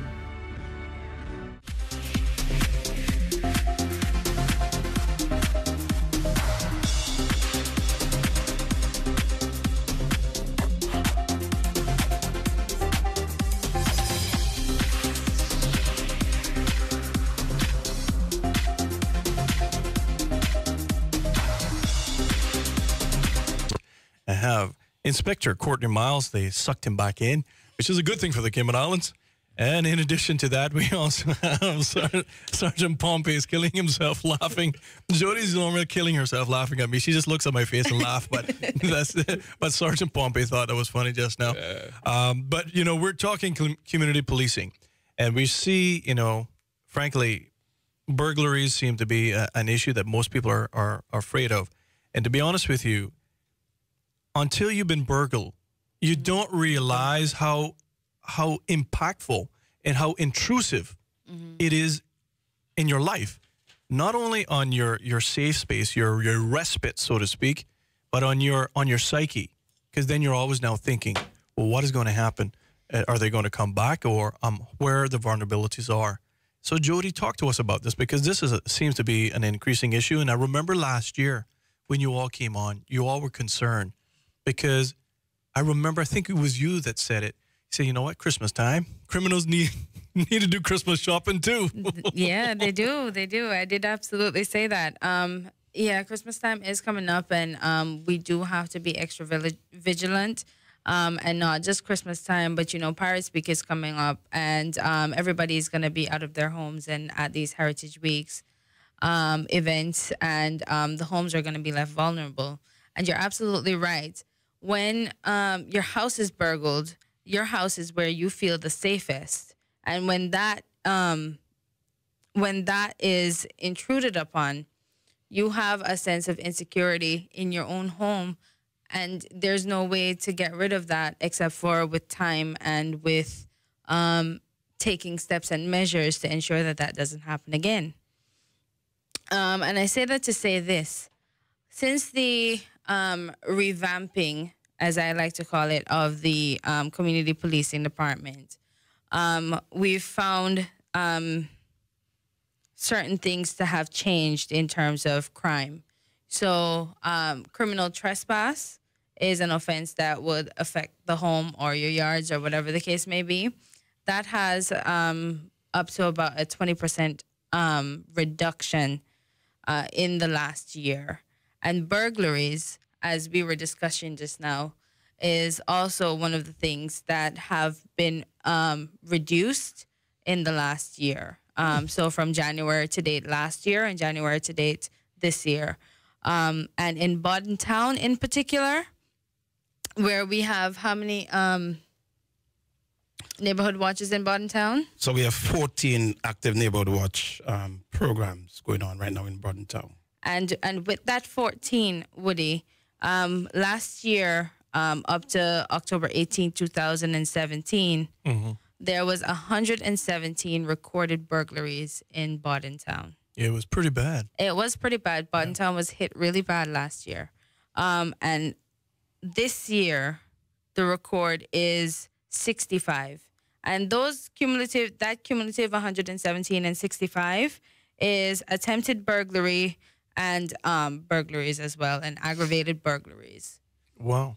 Absolutely. This year, there has been no recorded aggravated burglary in the Bordentown area. So just having those stats just read out to me, I want you all to correct me where I go wrong here. I'm just trying to use the too little common sense that's left in my brain to look at that. I would imagine that because of the community outreach and because of the advent of, for example, these wonderful things called WhatsApps and so forth, that people are creating groups, and that you all are much more engaged than you were before, because now you have a focus. You have the inspector that now has come back into the service to look on community policing as a core service of the police force. I was always called it a police force, Chief. That's always how I think it is. It's not as just a service. You're a force. You should be a force to be reckoned with, to be honest with you. That's just me. Words have a lot to do with things with me, you see. And the servicing that you all have, the community part of it, would it be unreasonable for me to say that since that, in the advent of all of those neighborhood watches, because you were in the middle of a hot burglary crime spree last year, honestly, I want other words to come out of my mouth, but I know ICTA off-reg is going to sue me or fine me, and I don't want to disrespect the wonderful lady here because you all will arrest me for saying something, but people were ticked off, to say the least, in Bordentown especially, because it was almost like, it felt like almost every day somebody was violated, and you all weren't doing nothing about it. That's what people felt. Now we can see the great reduction, 30+%. That is significant. And so that means that the neighborhood watches, along coupled with your servicing, has helped mitigate that. Am I unreasonable? Am I overreaching? Absolutely not. No. But what I want to also point out is that the community policing and the neighborhood watches don't do everything. They're a big factor and a big part of it as well. And I do want to also highlight and shout out the Bordentown CID group as well with Detective Sergeant Mason, because they have also worked really hard in trying to figure out who these burglars were who were targeting these homes, but they've also relied heavily on the community policing. So to get that information and to get out there and speak with the people and to organize them in such a way that we're working in unison. You know, I just want to say Detective Sergeant Mason is absolutely awesome. He took my calls, sometimes even late at night. Overseas, I'm overseas, but I'll call my people. I didn't know that, but nevertheless, I just want to say he's been awesome in my particular matter, incident, and some things that have followed up ever since as well. So I just want to lay that to you, Thank you. sir, so that you can go back. And you can put that on his good report card, so to speak. But Sergeant Pompey, what could we do for all other neighborhoods that you've seen that is working for communities, drawing us together and helping mitigate frankly, the scourge of these rascals coming in and violating your life? I think in other communities, and I don't want the program to sound like we're just talking about Borden Town, because, you know, people get jealous, people get things to say, oh, this is all about Borden Town. It's not about Borden Town, but you can see in Borden Town that there's a huge drop in this crime. And that is because the community policing there has spent a lot of time in the community. One of the things that we do is we establish that relationship up front. As a matter of fact, I went into Borden Town to work from January of this year. And one of the things we first established was a relationship with CID and Sergeant Mason. And we decided we are going to work together. And that has really been a success of community policing in Borden Town and CID in Borden Town working together. So when we go out there, we're not just going out for ourselves, but we're going out at the end of the day for all of us. Once you can establish relationship with the community, you got to be able to convince the community that they can trust you. When they build that trust in you, the police, they are going to be able to give you the information. Information is what solves crime, because we are not there when the crime is committed. So once we get the information from them, and when people start trusting you, they call you midnight, 1 o'clock in the morning, just to give you information. Sorry, Detective Sergeant. Yeah. Yes. Mason will do that, yes. And so because of that, it works. And it's something that we are doing, are trying to do in other communities, so that the beat officer in other communities and the community themselves understand the importance of working together with the police. Yes, there are officers who you may have some growls about, maybe past experience, but at the end of the day, we all want to know that we have a Cayman Islands where we live safe, our children live safe, and the people who come into our country live safe. Right. And as I said, that is exactly what the message we are going to spread across the island. Communication is important. I'll tell you this. One thing that we do when it comes to meetings, we have a lot of community meetings to inform and encourage people about crime in their area, what they can and what they shouldn't do. And we notice that people have been taking it very serious. The 14 community groups that I spoke about, every one of them has a WhatsApp group. On that WhatsApp group, the community officer in that area is part of the WhatsApp group. I, as a supervisor, I'm also part of most of the WhatsApp groups. So I see the messages that is sent between the community. And where there is an issue, we take control. Anything that has to do with crime, we take control. And it is really, really work. I tell you, technology is taking over, and it is very, very important for other communities to come on board. There are some people who have a stand back kind of attitude. Oh, I don't want to be part of the community group. Oh, I don't want to be part of this. But when they become victims of crime. Where were you? Yeah, exactly.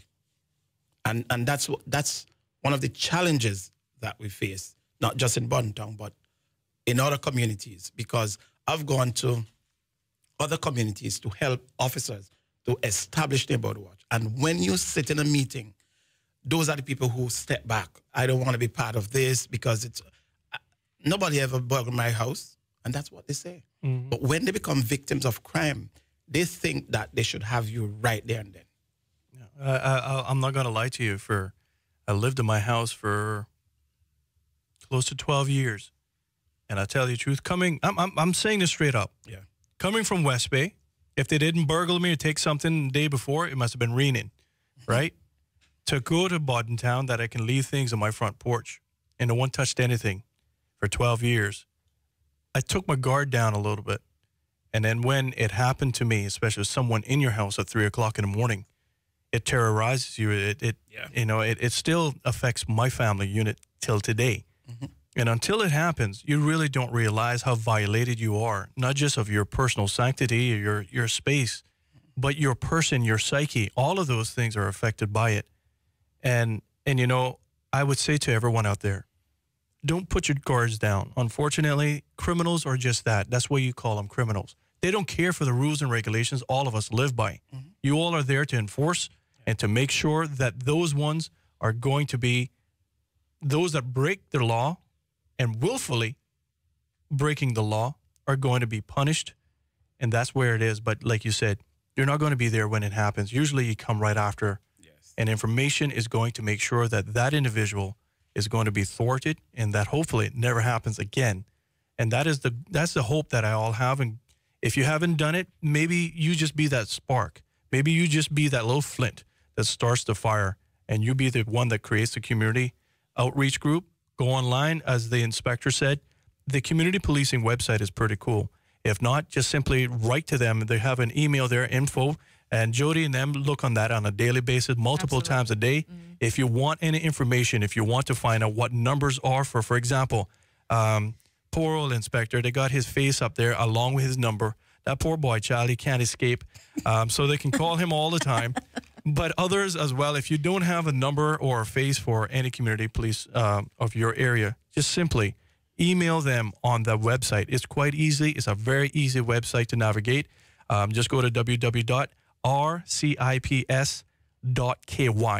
And if you want, just go /community policing, and you will see it. If not, just go to organizational chart, look down community policing, click on that as well, because they're all hyperlinked, and we'll open up to that immediate page. And you can get all the information that you need there to become part of this whole entire force to thwart the criminal element.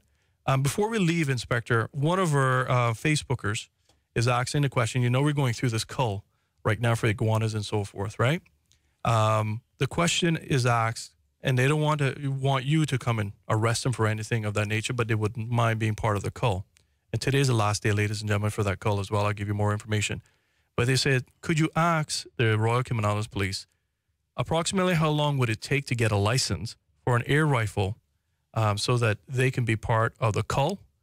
And if that's possible, to even get an air gun license? It is possible to get an air gun license, and I would say that anyone who wishes to purchase an air gun, that they can make an application to the commissioner, and they could get an answer within 2 weeks. Within 2 weeks? Within 2 weeks. All right, there you go. And so, Jonathan, I said go this afternoon. Ladies and gentlemen. And it's on the website as well. The application and everything is on the website. There you go. If you go to How Do I, then you'll see how do I apply for a firearms license. You'll have to do the regular firearms license and send it through, and you'll in the comment box on the application form, you say you want an air rifle for the purpose of the cull, and just send it in like that. Excellent. It can be done online. Wonderful. You see that? Jody answered questions in the website. No joke. No joke. Kudos to you and Jackie and your media team for this website. It is one of the cleanest, easiest to use. Sergeant, I just want to sincerely thank you for the great job that you're doing, for the great reduction. Any officer, any person in any industry would like to see numbers like that, a 30% reduction in it. People are feeling a little bit more safer. That's overall as well. Overall? Overall. Well, that's a good sign. Yes. And then to you, Inspector, thank you for coming back into the service, being sucked back in and pulled back in, and to really, in essence, being the motivating factor behind this community policing aspect as well. And I just want to say, I've always respected you, but thank you very much for your service, sir. Thank you, Woody. And I just want to reiterate the point that we are intelligence-led police service, and without the help of you, the public, we cannot make a change in society. But I just want to say that working with you, the public, has been great, and I can see us doing great things in the future. And Woody, I look forward for another white back here before the Christmas and after the Christmas. You see that lovely lady to the side? Make it happen. And, I just want to say, Jody, thank you all very much. And I just got from your colleague, next week, Jonathan, and for all of you out there that want to be part of the call, we're going to be talking about that as well, and talk about air rifle licenses, and firearm licenses as well next week with the Royal Cayman Islands Police Service on the show. And Woody, I just want to, before we go, and I know you're wrapping up, I just want to say that community policing, I don't want people to leave with the impression that it's only good for Bordentown, or that it's only successful in Bordentown. I just want to point out that Snug Harbor has had a community policing department since about April or so, when they've been hit with those spades of burglaries. Right. And since then, there has been a great reduction in their burglaries as well.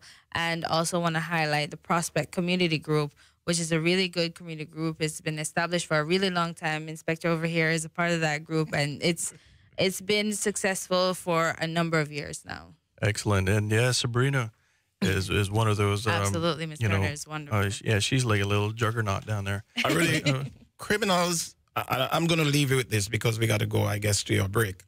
Criminals are opportunists.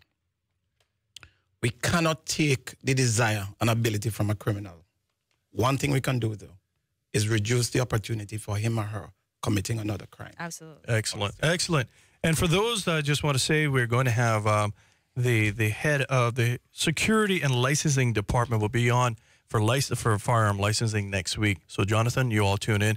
And right after this, ladies and gentlemen, we're going to have Deputy Chief Officer Mr. Tristan Hydes in the studios from the Ministry of Commerce, Planning, and Investment, along with the new Georgetown manager. Let's just say Georgetown Mayor. I kind of like that title. Mr. Colin Lumsden. They're going to set the record straight. They're not going to rip down all trees in Georgetown. They may leave one.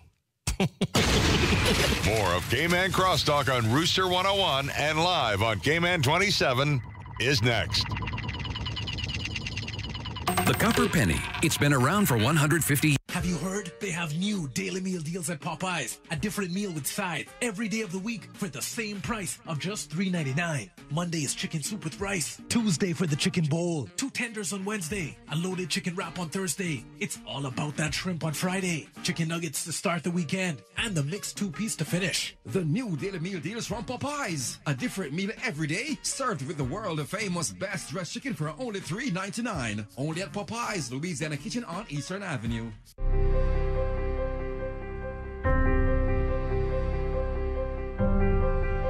A timely response. That matters. Owning your own home. That matters. Supporting our community. That matters.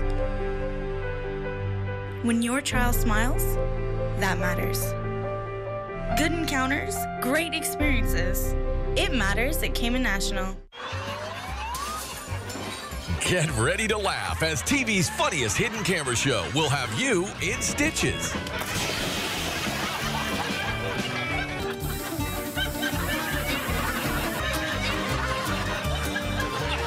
Just for Laughs, the Laugh Out Loud comedy show catches unsuspecting people in some of the funniest situations. It's Just for Laughs, and it's only here on Cayman 27. Catch it Monday through Friday.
Another water-related death. What's up, everyone? I'm Doug Dodds. Here's today's top stories for the Cayman 27 newsroom. A 68-year-old man is Cayman's 11th water-related death. Now, the incident happened Wednesday morning on 7 Mile Beach. Police say the victim is a Cayman Islands resident. However, they have declined to release his identity. Police say the man was found unresponsive at Public Beach. He was later pronounced dead at the Cayman Islands Hospital. In other news today, a 37-year-old Cayman Brac man has been charged for causing the death of a mother of 3, Sharon Clark. The Jamaican national was killed in a 2-vehicle collision back in February on Bright Road when Clark's RAV4 collided with a Honda Integra, and the woman died on the spot. The driver of a Honda Integra has been charged with causing death by dangerous driving and refusing to provide a specimen of blood. He has been bailed and is set to appear in court on November 29th. And finally today, Boddentown MLA Chris Saunders has hit out at government over its failure to sort out garbage collection delays along the island. He's accusing government of using the port project as a distraction from failures at the Department of Environmental Health. The DEH told Cayman 27 they're working to complete garbage pickup in Grand Cayman communities that were uncollected last week. They say they hope to revert to the regular collection in the upcoming week. For more news on these stories and others, click on Cayman27.ky or watch the news tonight at 6 with a replay at 7. For Hurley's Media, I'm Doug Dodds. Have a great day.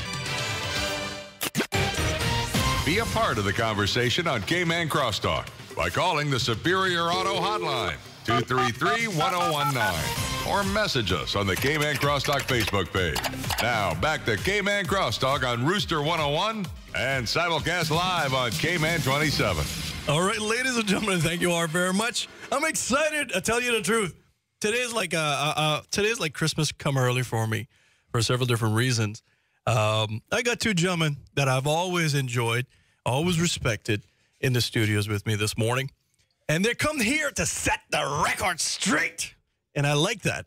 They're all ticked off. They're fuming mad. Yeah, look at them. Look at them. Look at them. You know, put the camera on them.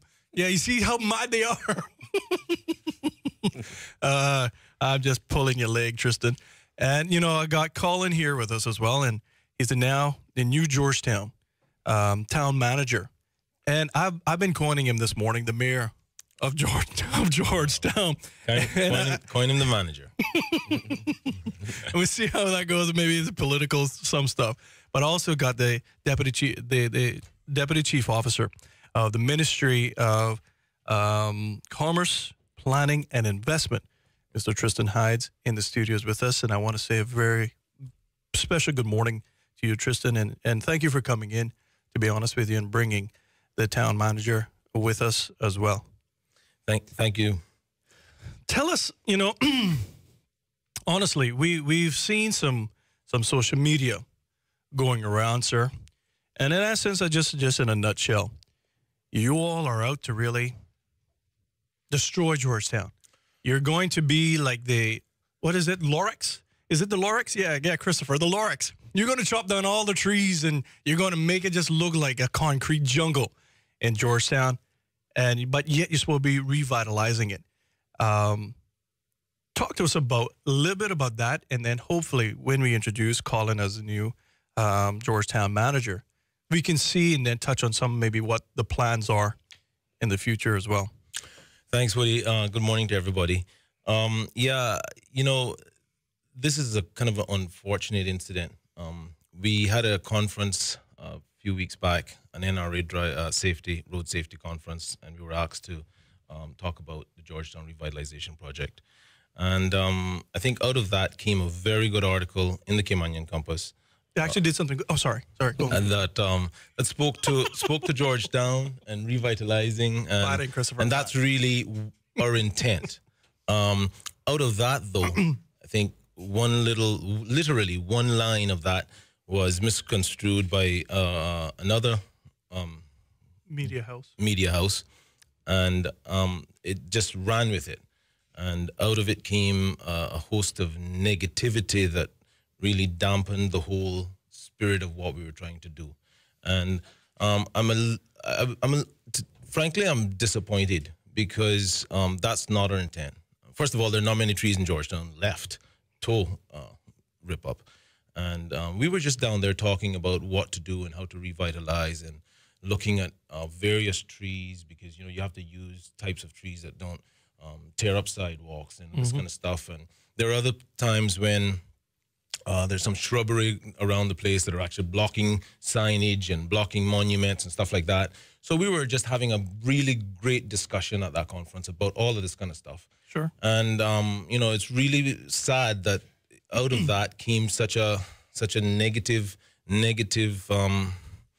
spew of information that, you know, and it wasn't really meant for that at all. And I think, you know, part of, I don't want to tell people how to do their jobs, but part of responsible journalism is really looking at things and, you know, not just to sensationalize it, just to get viewers, but to really help Cayman. I mean, we're all in this boat together. And so, you know, if you got one or two on one side of it rocking it, well, she's going to roll. And, you know, we don't need to do that. We can just really look to the future and build something like what Georgetown was. Another comment that was made is when we talked about, you know, we want to see Georgetown as what it was. And they started to, again, go back to all this negative connotations and stuff. And, you know, the truth is that, you know, we all know, we grew up in Georgetown, and what we were trying to say is that it was a vibrant little town. It had 2 theaters. Imagine. It had 3 or 4 shopping big supermarkets. It had, you know, you remember Bata and all of those, right? Can't forget that. Right. So, you know, that's really what we want to see come back to Georgetown. And again, we can get into that a little bit later on. I want to put this to bed here and now. I don't want to have and talk about it. You know, I'm not into the negativity. I don't really appreciate people calling, you know, making derogatory statements, calling people, oh, these educated fools and all this kind of stuff. I mean, it's not productive, you know. So we don't mind criticism. Criticism is absolutely necessary. And, you know, you want to come on and tell us something, you want to criticize, that's fine. Do it with facts, number one, and do it in a constructive way that we can all learn from it. Because none of us are perfect, but we can all learn.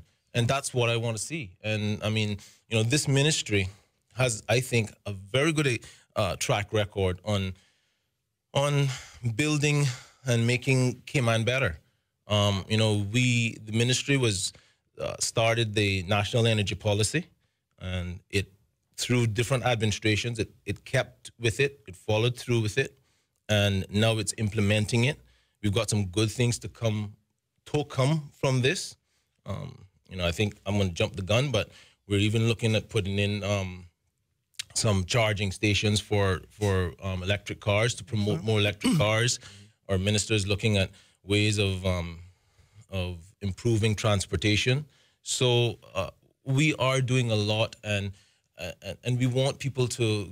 We're here to listen, and we're here to when we listen, when we hear, we're gonna go out and we're gonna try and do it properly.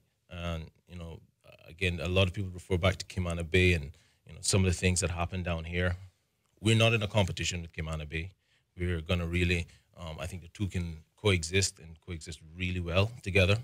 But we need to keep building on the momentum, the positive momentum. We're not cutting down any trees. You know, in fact, there are some old trees that we both know about that were cut down long ago that we, you know, again, down at the conference, we referred to Mr. Norberg's Bakery and, you know, what happened down there and how beautiful that was and some other little areas as well. And we're not trying to recreate something of the past. All we're saying is, look, Georgetown can be a vibrant little town again, or big town. Well, I just want to say once again, thank you very much for coming in and just lay the foundation that we got some of the people coming in going, what did you say? I promise you, it's not me that said it. In fact, Mr. Hayes, when we reached out to each other, it was something that, because I think I can't speak for him, but I pride myself in not jumping on a bandwagon for a lot of things. In fact, if something's wrong, I reach out to people like him and those that know before I say anything. And when I do speak, I speak or I bring people in like this expert so that you all can hear from them right away what the issues are. And so, no, it was not Cayman Crosstalk that was emanating from that from those issues that has quite perturbed Deputy Chief Officer a bit. So I just want to set the record straight to that one. But when we come back, we're going to introduce the new mayor. I know that's not politically correct for you, but we're going to have the new mayor. Colin's like, boy, you're such an idiot. Right after this short little break. More of Cayman Crosstalk on Rooster 101 and live on Cayman 27 is next.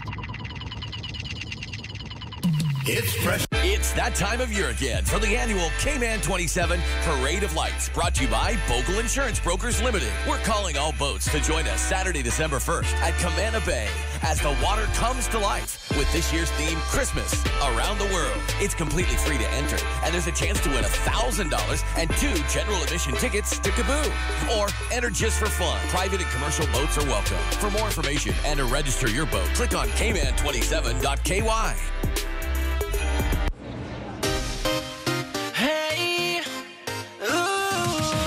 This have a flavor with a beat. Have a dance, make you move up your feet. Feel the rhythm in the music. Turn old into new into hits and classics. Every meal make you feel like it's a new remix. It's the most delicious in the West Indies. You know what feel ask this grace. Feel the vibe, can't you feel it? Grace. Delicious and nutritious. Yes. Quality when you taste it. Want affordable? Look for the label. Grace. Feel the vibe, can't you feel it? Grace. Delicious and nutritious. Yes. Quality when you taste it. Want affordable? Look for the label. Once you feel it, once you see it, once you taste it, it's real. Trust the flavor, the Caribbean grace, it's real.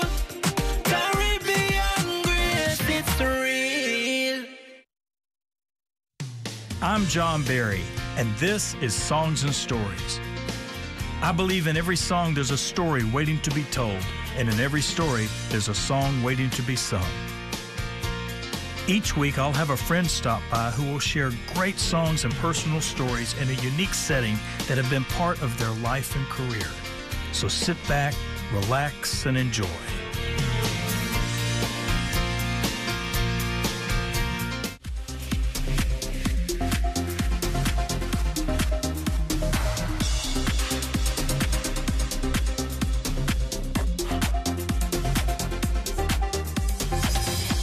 Of you. I'm having a wonderful discussion. I should be bringing it on air, but nevertheless, here's your weather forecast for today. There's a low down, dirty one right now because I want to get and talk with these gentlemen. Today, you're going to have a high of 85. They say the heat index during the day is going to be about 94 degrees. You got a 30% chance of experiencing some showers. It's going to be partially sunny and beautiful today. That's your synopsis for the daylight hours. Winds are going to be coming at you from the east at 13 miles per hour. That easterly direction is going to continue tonight, dipping down your temperatures to 81 degrees with the real feel temperature, they say 87, possibly feeling even 90 degrees tonight. Your sunset will be at 5:59. It's going to be early tonight. Got a similar weather forecast pattern straight through until Monday morning. Join me back. Introduction of the new Georgetown manager, Mr. Colin Lumsden. Be a part of the conversation on Cayman Crosstalk by calling the Superior Auto Hotline, 233-1019, or message us on the Cayman Crosstalk Facebook page. Now, back to Cayman Crosstalk on Rooster 101 and simulcast live on Cayman 27. The opinions expressed by Cayman Crosstalk, its hosts, callers, or guests are not those of Hurley's Media or its sponsors. Here are your latest news headlines from the Cayman 27 news team on Rooster 101's Cayman Crosstalk. Now, here's the news.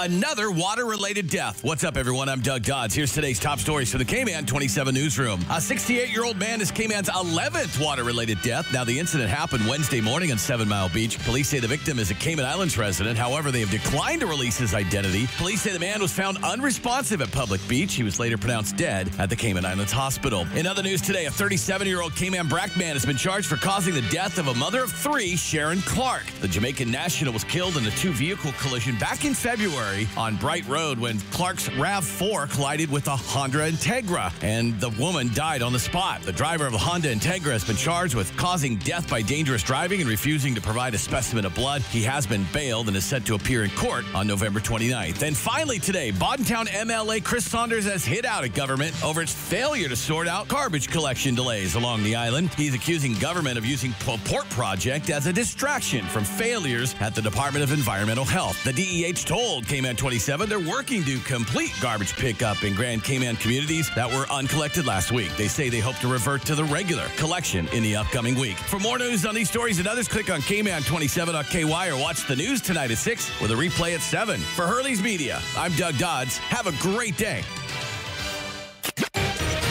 Be a part of the conversation on Cayman Crosstalk by calling the Superior Auto Hotline, 233-1019, or message us on the Cayman Crosstalk Facebook page. Now, back to Cayman Crosstalk on Rooster 101 and simulcast live on Cayman 27. All right, ladies and gentlemen, thank you all very much for tuning in. Happy Friday to all of you. We're now talking with the Deputy Chief Officer of the Ministry of Commerce, Planning, and Investment, CPI. And that's Mr. Tristan Hides. He gave the intro immediately, saying why they're here. And in fact, I just want to sincerely thank both of them for coming in this morning. I believe it's the first time really that the town manager will be probably taking an interview. And he's normally one of those individuals, I call him the cool cat like I did this morning. He's normally one of those individuals that is in the background just doing his work, and has been with government for, probably when we got out of high school, I don't even want to age us a bit, but well over 2 decades, doing some great works and so forth with public works. And I just want to say a very good morning to the new town manager of Georgetown, Mr. Colin Lumsden. Very good morning to you, brother. Good morning, Cayman. Happy to be here. Happy to be in this role. Looking forward to it, and I'm excited. Super excited, actually. Also very calmed by the fact that it's a challenge in some sense. So realistically, I am just wanting to make sure I walk and tread lightly in terms of what it is that we are going to do, and want to incorporate the idea of gathering information and listening, and just looking at some of the problems from a different standpoint. I'm definitely excited. I can't repeat that word more often. And it's a good problem to have, to revitalize the city, to bring it back to what it was, and to also add certain modernity to it in terms of making it viable and full of life. I'm happy to be a part of that team, and I'm happy to impart my knowledge and my skills if I can. But also, I think it's a situation where it's going to be an island team effort. It's lots of parts to this whole thing, and I think we just need constructive and positive input from every stakeholder, every resident, every person that's involved or passed through that city. I would say for the last week or so, I have heard so many good ideas. I have to probably walk around with a pen these days, because every time I talk to someone, I'm like, wow, I didn't think of that. And I'm writing down as I got here this morning, I wrote down a few things. So, I mean, it's a process for us, and it's a long-term process in terms of what we want to do. It's not a quick fix, it's not a quick fix beautification type process. Some of the things that are going to happen behind the scenes in terms of policy and negotiations and other things. There would be some things that you would visually see throughout the city over the next few years and months. But I think most of it will just be putting all the cards in place for the city to be revitalized in some capacity. And we're happy and excited about it. We're truly, truly, truly looking forward to doing some of the things we want to do. And to be honest, we just don't have all the answers. We don't know how certain things are going to play out. With these things, you have to go through the process of gathering information, town meetings, listening to each other, and getting ideas, ideas from all walks, from all levels, professional, non-professional, residents, visitors, whatever the case may be, looking at other countries and see what's going on there. That's just the wealth of knowledge that needs to be gathered. It's large in its scopes in terms of what we're going to do, but we're prepared for the challenge. We're very confident in at least going about it in a way that is right, and I am truly excited, and thanks for having me here. Honestly, I just want to say congratulations again to you, my friend, and I think they couldn't find a better individual, to be honest with you, Chief Officer. I'm claiming it. Don't worry about it. That's just me. Blame it on me. It's not you. You try to correct me, but that's just me. As you know, my dear father would say, speak it into life, Tristan. Your son's a school teacher. But nevertheless, I just want to say congratulations to you. It is not an easy job to try to revitalize something that people have been complaining about for probably the last decade that is dead and dying. And one thing I got to ask both of you, obviously as a town manager, you have to, as you were saying, look on the whole entire operational aspect that takes in so much stakeholders, because it's just not a town central where it's only commercial entities. But on the periphery and very close there too, you got residential components as well. And then you got arterial roads. And I mean, it was not designed properly to begin with. And so that makes it even a further challenge in terms of roadway systems and how we stop and go in the ebb and flow of traffic, right? It has I guess it was like the central planning theory. Something happened here, which was Hogstye Bay, and then things just started building out, but not in a uniform fashion that you would find in modern cities where there's a city block. Every road turns down to the left. Take a left, you're going to get back to where it is. Here is not that way, right? Yeah. I got to ask you gentlemen a question. See, one of my things that for the last 10 years has always bothered me is that Georgetown was not competitive in terms of our planning regulations and policies. That how it was zoned, it was kind of, to me, pigeonholed into an entity that you only could be this, which was a commercial entity. To me, if we're going to look modern-wise, I look at Cayman Bay mixed use, where you have on the ground floor, we can have much more cafes and retail components outside, restaurants. Even, years when we were younger, gentlemen, we remember Dominique's and places like that. I mean, it was flourishing. Georgetown was flourishing with so many businesses that we can have outside cafes. And then on the second floor, we can probably have some commercial activity, office spaces. And then maybe third floors, we can have residential components that people are living and breathing in a central hub, not just going out and escaping town. Has that happened? I mean, I've been begging, I've been presenting it for the last 10 years, and I'm wondering whether or not that is going to happen, or has it happened? Okay, well, I mean, let's start here. The ministry commissioned Mr. Kenneth E. Banks to look at Georgetown, and that was sort of the kickoff of the Georgetown Revitalization Project, right? And everybody knows Mr. Kenneth and as his background as a planner, and so he took a very good look at it and collected a lot of data and offered some suggestions, and we decided to go on the route of sort of the new urbanism. Now, the sort of irony to new urbanism is it isn't new at all. It's actually very, very old. It's very old. Very old. And that's what the Romans and all those guys actually did their cities on. And ironically enough, they actually did it pretty good. But when Georgetown was done in the 50s and 60s and 70s, we had moved away from that. And, there was a different sort of planning environment at the time. So how Georgetown grew from it, really, it didn't grow under those sort of principles. It was more organic. Very It was organic. very Very organic. I mean, even the roads, right? The roads went on boundary lines or on, sort of shortcuts, if you want to call them, or tracks. And then they developed out of that. So it was very organic. And so it became very difficult then in the 80s or the 90s, sorry, and now in the 2000s to really then come back and start to really turn it into real what we consider blocks.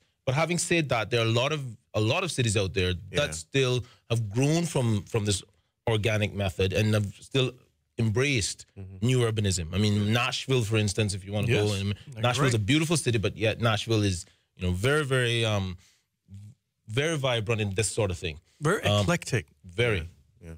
So there are a lot of examples for us to build on. But what I think Mr. Kenneth did with his report, and we presented it, and now we have to kind of sort of ratify it with cabinet, or get it ratified by cabinet, and Colin will take up this sort of mantle, is that, you know, we can now look at this and start to implement those things that from the principles of new urbanism that sort of, I don't want to say make sense, but make sense like what you just said, you know, like the different mixed use. Mixed use is a real sort of common sense approach. And, you know, the parking and how people walk and get around places, you know, again, Cayman Bay does it well. And that's kind of what we want to take back to Georgetown. You know, but we need to, that's the beginning, right? At the same time, we have to listen to everybody. Like you said, you've got the people down, you know, the residents on the periphery of it that need to have a say, you know, down in the rock holes, for instance. And but at the same time, you got to listen to the businesses. And so there's a lot of listening we have to do. There's a lot of, in the last 2 weeks that we spoke about Colin, he's been bombarded with a lot of developers that are coming out that we've been talking to for the last 2.5 years, 3-4 years, to be honest with you. And they've been doing a lot of things to try and start this process. And I think what we can look forward to, or we can be encouraged by, is that, you know, the government didn't just, we spoke about it and we tried it in previous administration, and they didn't just then drop it and say, you know, let's move on. It's there. They're pushing it, and that shows a commitment that should encourage us. And so from a government perspective, what we used to do is to facilitate. You know, we started with the roads and stuff because we saw some obvious signs of why Georgetown died. You know, and one of them really was roads and transportation. The parking. I mean, big time. Parking is horrendous. So, you know, those are sort of obvious things that we, as a government, we have to start doing. But also as a government, we have to look at the planning laws and stuff, which this report talks to. And so we're actually doing that now. That sort of stuff does take time, though, right? I mean, you can't just snap your fingers and, you know, make anybody build whatever you want to build. So we got to kind of look at that. And that's what we were doing now. And so, yes, from that perspective, we are going at that full speed ahead, and we expect to do stuff like that. You know, we want to see cafes on the sidewalk, bigger sidewalks, for instance, where you can have that kind of stuff, that interaction between the two. You know, you don't need a car; you can take a bike or you can walk. I mean, ironically enough, how this whole thing started is, you know, one of the reasons why we don't really walk about Georgetown that much is because it's so hot. Right? There's no shade. There are no trees. And you cutting them all down, Tristan? No, I'm not. We're not cutting nothing down. So we're going to plant them, and we're going to make the place a little bit softer that we can do this kind of stuff. Good. More islandy. And you know, the thing with it is, you know, I don't like reinventing the wheel. And I mean, you Colin, both of you, as we would say in West Bay, you know, both of you architects, you know.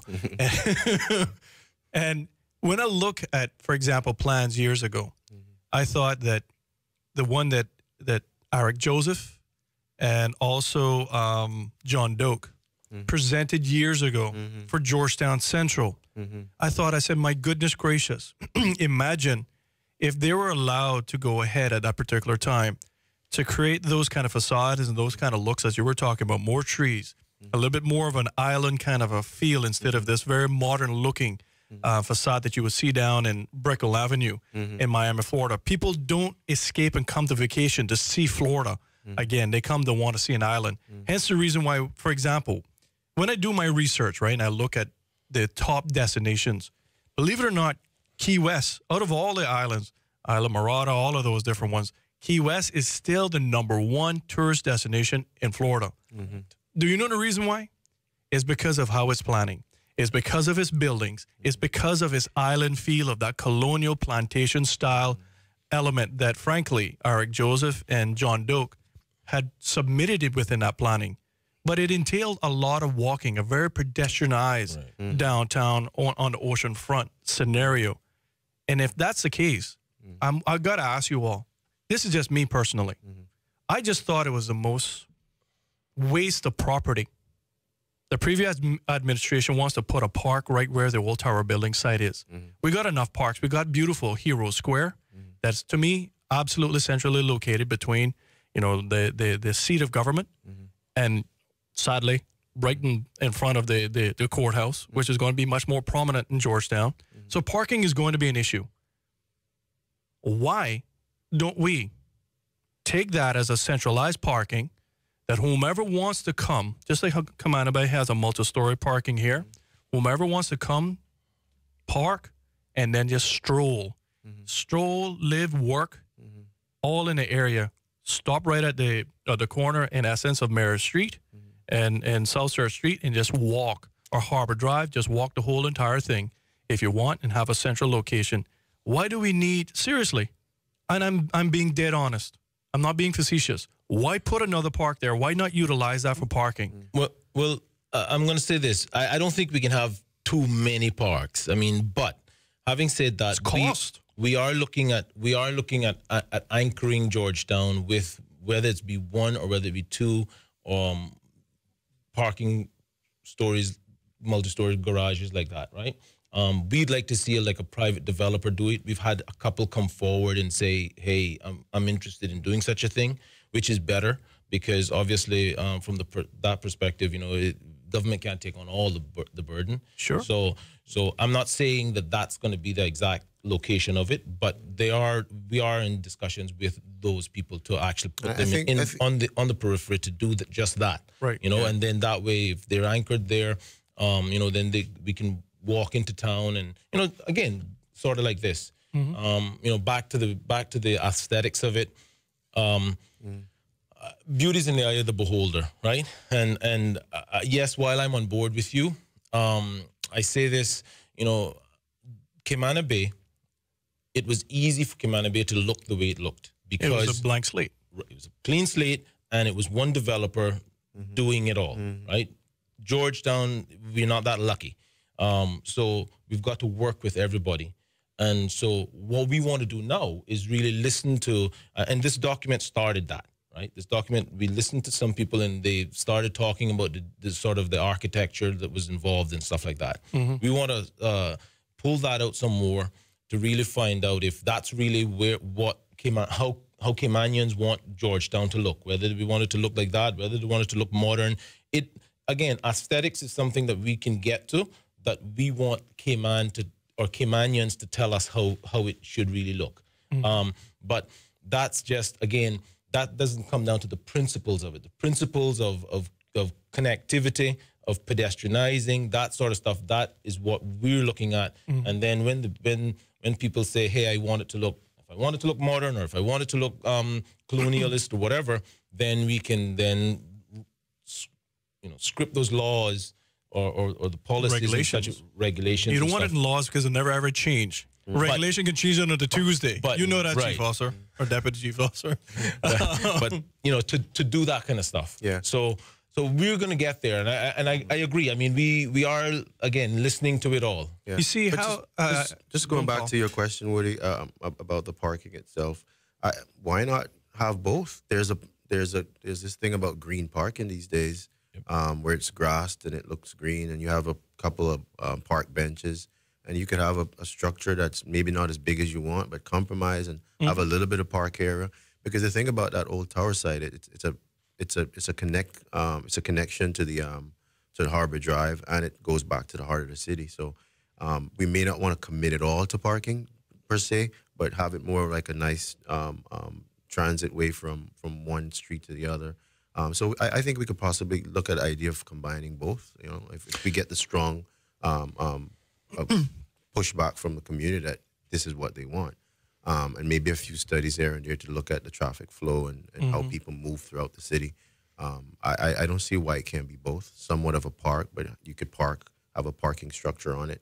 Maybe, like I say, not as big, but compromise with a little parking with a park itself, a green area, just a stopping area for tourists and other people that are going to use the city. Well, you know, when the reason why I asked that is because you know, having the privilege to serve on the Port Authority board, we had a lot of staff just over from Royal Wattler that was taking up valuable space on the dock for parking. We had then to come to you all or to land registry to beg and clean up the site the way it is for parking. And that is substantially taken up even just by that one entity. And so when I look at all of those things on the periphery, if we want more business to come back, we're going to have staff. We have a poor mass transit system in the Cayman Islands. We just all be frank with that. They're not regular. They're not, you can't, if you were coming here calling this morning, I guarantee you, if you wanted to be here on time, you'll probably have to get up 4:30, 5 o'clock in the morning. Hope to find a bus to get you here at one particular point. If not, it'll probably be crowded and going back on. You can't like other modern day cities, rely really on mass transit system in the Cayman Islands. You can't just say, well, you know what? I know Tristan bus is going to be coming here in 5 minutes. I can stand up there. No, you'd be standing for an hour in hot sun, sweating to death. So people are going to drive. Until we correct that issue, and I don't see that being corrected because Linford Pearson dropped that back in, 88? And we're still not even touching and talking about it yet, simply because it's a political football. But when we look at all of these things, and I know that's what you have to contend with, when I look on that just one entity in that one parking lot already being jam-packed, and if we want to revitalize, and I submit this, to have people coming in, creating the business that you want, bringing commerce back, bringing small little mom and pop little stores of various different goods and services. Parking is going to be essential to that. Yes. And to me, if you can do that in a correct manner and fashion, I submit to you, that would go a long way. And do what you said. Create a soften it with trees. You know, soften that approach. $1 a day to park in there or whatever it may be. Meter parking around town to collect even more revenues, because frankly, I'm not sure if you're going to be given a budget. You know, and I just got to ask you, have you got a Georgetown Central now that we're broken out into electoral districts? You now your job falls right in Georgetown Central. Have you met with the elected official for Georgetown Central yet to talk about these plans, and maybe even if he has a subcommittee, or even have him help you draw some questions from the community? No. Yet? No, I haven't. But he's only been on the job for a week. Yeah, this is my 5th day on the job. Just started up my computer 2 days ago. But I have every intention of doing that. The way we look at this approach with the revitalization is, I mean, everyone has a say, and all stakeholders have an input in it. And so for me personally, I have every intention of meeting with the stakeholders in Georgetown from different areas. I think that's one of the approach we're talking about, like just even setting up different co-ops for the different district in Georgetown, from Rockhold to Macfield Square, and even areas that people have some sense of ownership in terms of what they want. We want to make sure that they are organized in their intentions and how they bring them to the table. So, yes, of course, we're, you know, like I say, I'm leaving one job to another. So there is some, you know, I still have some load from the other job that I'm dealing with as executive architect at Public Works.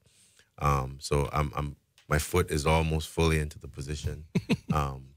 I've gotten a lot of calls and emails so far, and, you know, 100% positive, and, you know, people that want to sit down and discuss things. So I am my calendar is going to be full the next few weeks. Well, you know, just on our social media, we got a lot of people offering various different ideas. And maybe when we can come back, we'll take some calls, because we've got callers on the line as well. But maybe you can give how they can contact you, where they can find you, maybe to start talking some of these ideas, since you're almost a blank slate right now to what's going to look like, maybe what's going to happen. But I submit to you before I leave, Deputy Chief Officer, just like other jurisdictions, just like Key West, if you want to build in Key West or you want to buy a property, you have to fall and confine within that regulation, the look, the facade, the colors, all of those things. And if you think about it logically, the most downloaded picture of any port is where? Curacao. No, but having said that, I'm not going to be the one, or Colin's not going to be the one to choose what that looks like. It's the Caymanian people that are going to choose. Well, that's what I'm saying. They tell us, and then we will make those regulations. Just make it done. You all do it in-house. More of Cayman Crosstalk on Rooster 101 and live on Cayman 27 is next. Did you know that Kirk Motors now... Have you had your Tortuga moment today? Come by Tortuga Fine Wine and Spirits for all your liquor needs. And taste the world-famous Tortuga rum and rum cake. Always delicious and baked fresh daily in the captivating Cayman Islands. With ongoing renovations at the airport, we invite you to shop our stores and buy before you fly. Relive the Cayman Islands in every bite.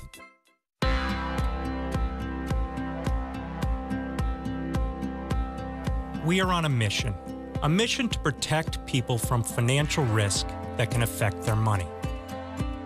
We're Knighthead Annuity and Life Assurance, a Cayman Islands company. It is more important than ever to make sure you have the right financial plan in place to secure your future. So we're on a journey to change an industry that can too often feel complex, confusing, and costly. We're making things simpler by specializing in fixed annuities.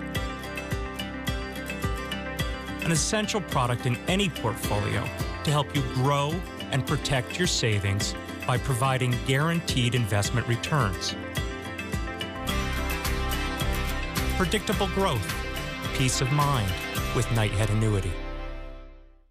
Have you heard? They have new daily meal deals at Popeyes. A different meal with sides every day of the week for the same price of just $3.99. Monday is chicken soup with rice. Tuesday for the chicken bowl. 2 tenders on Wednesday. A loaded chicken wrap on Thursday. It's all about that shrimp on Friday. Chicken nuggets to start the weekend. And the mixed 2-piece to finish. The new daily meal deals from Popeyes. A different meal every day, served with the world-famous best dressed chicken for only $3.99. Only at Popeyes, Louisiana Kitchen on Eastern Avenue.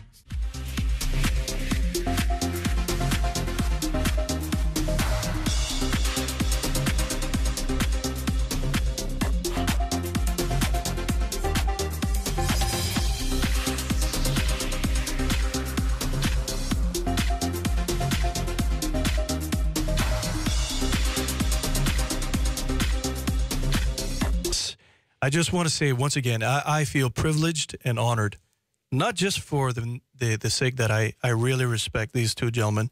I've always, my whole entire life, but I'm honored that this is the first time the Georgetown manager has really given an interview, and I just want to say that it means a lot to me, honestly, Mr. Lumsden.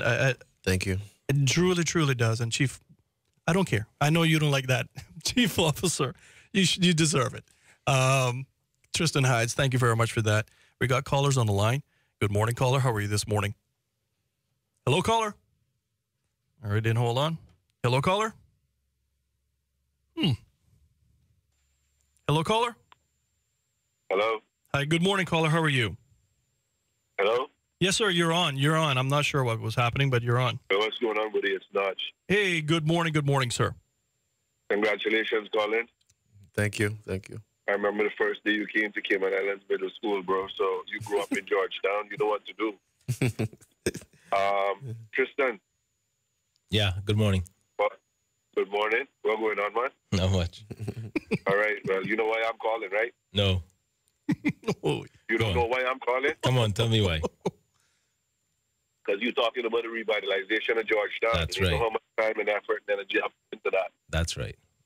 All right, very good. Colin, as you guys are all aware, as president of the Music Association, I've tried very hard to work on an initiative for the revitalization of Georgetown through entertainment. Yes. I know you guys are talking about logistical things, but please don't forget that the key to a vibrant city center is activity. Yes, and I just want to celebration. put that out there. As you guys remember, when we grew up, we used to have the fort behind the library. Yes, that's right.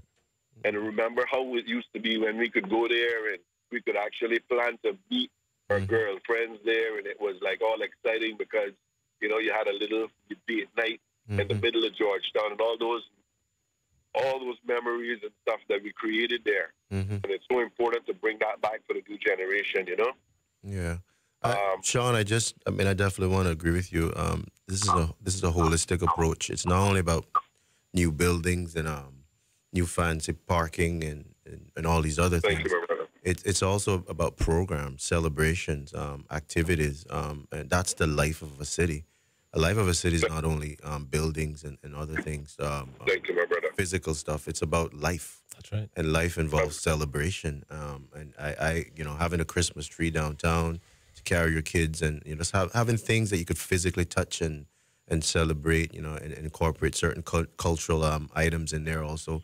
And I naturally think and support music and other form of arts.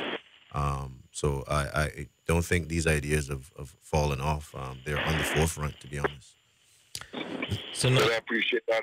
I mean, it's been difficult. I'm really just a couple more minutes. I'm not looking to I know other callers are waiting as well, and I'll be mindful of that. But I just want to say that, you're part of getting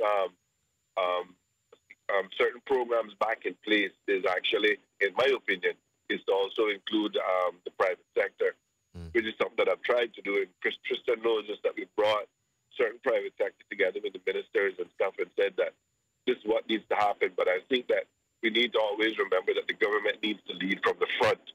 And a lot of times the excuse is, private sector not really showing any interest in private sector. Who show much interest because obviously they feel as though they don't have the backing of government, and it becomes a catch-22. So I just want to say that it needs to be something that we work in tandem.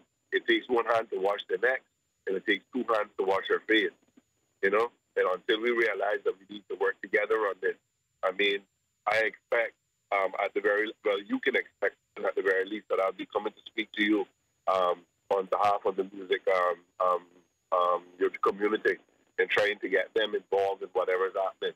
I just want to let you guys know something before I leave. We've had music for the past 11 years. And one of the things that we just established with the Cabinet Office was that at the end of the National Heroes Day celebration in town on the Monday in January, that would actually continue behind the library, like where the fourth site was, with the final event of the music, which is called a live music showcase. So once again, that's us in the music community trying to work with the government to make sure that the musicians are there to celebrate our national heroes. So that event that used to be Heroes Day in town, that used to end at 2 o'clock after people would get a little snack, now will go on into the night. And things like that are things that I would actually wish, in my lifetime, I'd like to see come back into Georgetown as a vibrant city. And definitely, I think it's things that you guys, you would like to see as well. So, Colin, once again, congratulations. I know that you can definitely do it. We all raised up in Georgetown, and we know what Georgetown used to be and what it means to us. And I'm really happy and proud to know that they have you guys on board to deal with it. Yeah, thank you. Don't forget, need a helping hand. I'm here, yeah? Thank you very much, Sean. All the love. Bless. Thanks, Notch. All right, Juvenile.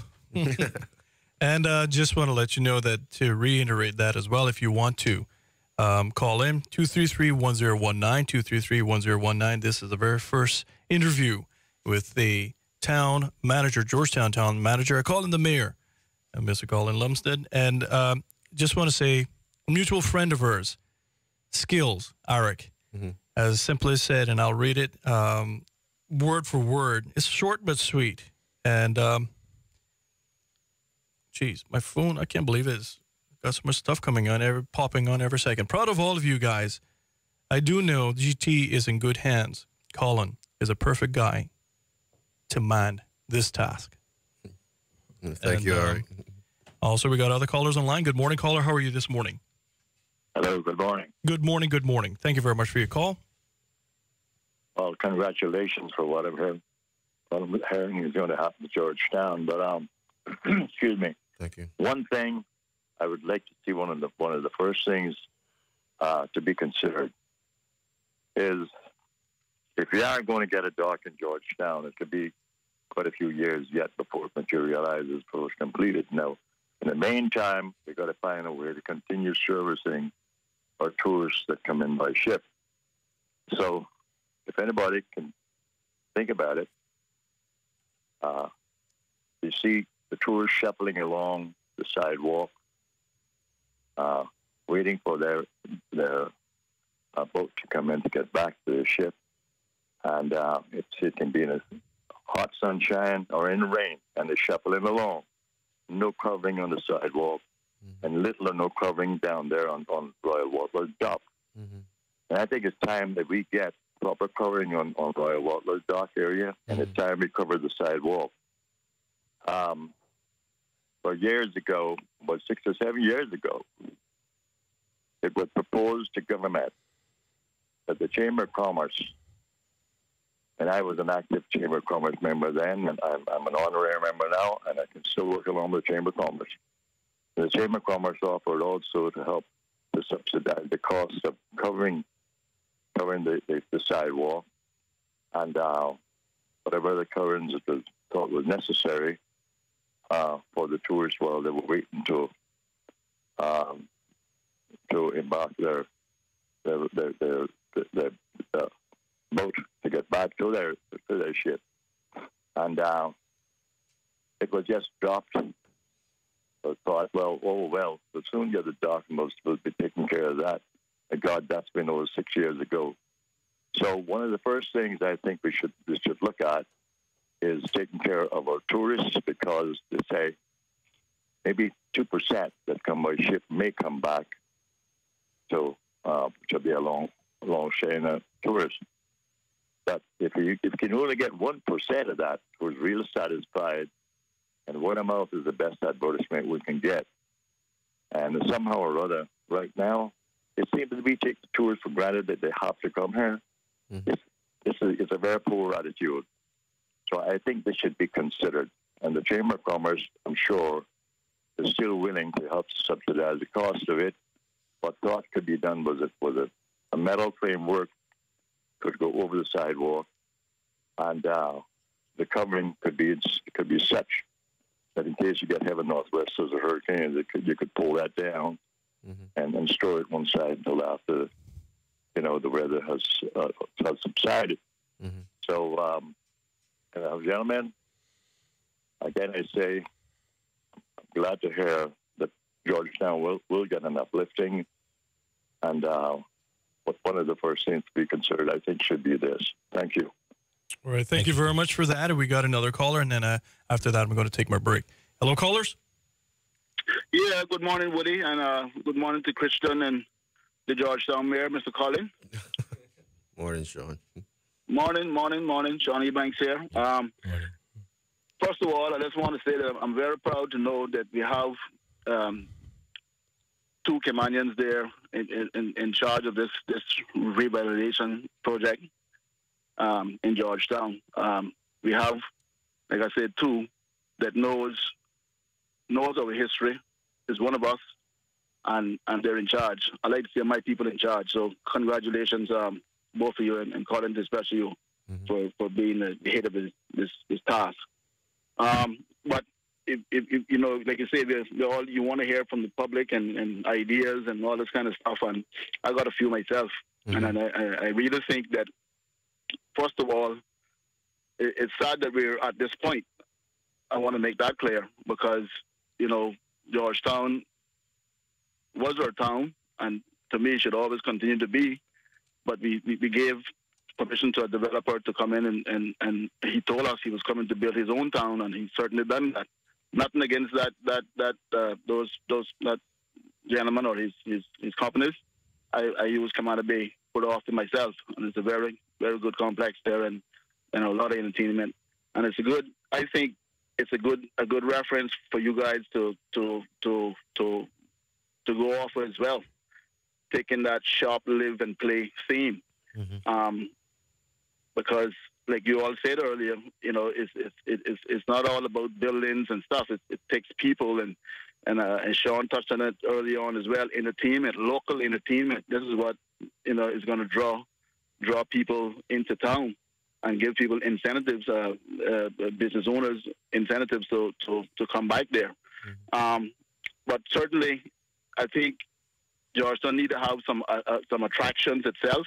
There was something some time ago about a water park. I think that was a pretty good idea as well. Also, hopefully, if we can get a proper cruise buffing facility out there, that certainly would also enhance the your efforts here, because, like I said, it takes people, and I can tell you that the ships will change their itineraries where they can stay here longer in port if we had piers. Okay, it's no two ways about that. They'd rather stay here longer than stay in Jamaica, as they do longer, and in Mexico as well. So we need to be open-minded with this thing. That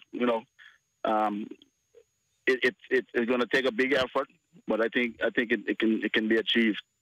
But certainly the shop, live, and play theme is something that you guys should look into. Maybe getting in touch with some of the building owners up there in Georgetown, and just suggesting to them, asking them if they would think about renting out the top floors maybe and as apartments, and then downstairs as shops, whatever. Just to try to get that atmosphere of shop, live, and play. Theme there, because it's certainly what you're going to need to do. Like I said, it's sad that we're at this point, because we're now competing with someone who we gave permission to build his own town, to try to get our town back. So it's I guess politics. But anyway, we all have a part to play, and certainly if we put our heads together and ideas together, we can achieve what we want. Yeah. So again, congratulations, Colin and Christian as well. And I'm very proud to know that I know all of you guys and Woody. We all grew up together, went to school together, and I'm glad to see that we're here to try to make a difference. Caller, with Cayman, going forward. Caller, thank you, Sean. Yeah, Woody. What's the common denominator of all of us? What you said? What's the common denominator of all of us? Obviously, we're all Caymanians. Begas, what do you? So, I'm really proud to see when our people is in charge of things, because that is what makes us, that is what we should be representing. That's what makes Caymanians. Everywhere you go, you have, their own people are in charge of certain things. We seem to don't have enough confidence in each other. If you're not, come from another country with blue eyes and blonde hair and an accent, your ideas doesn't mean anything. It's sad. There's a lot of solutions right here on this island by its people.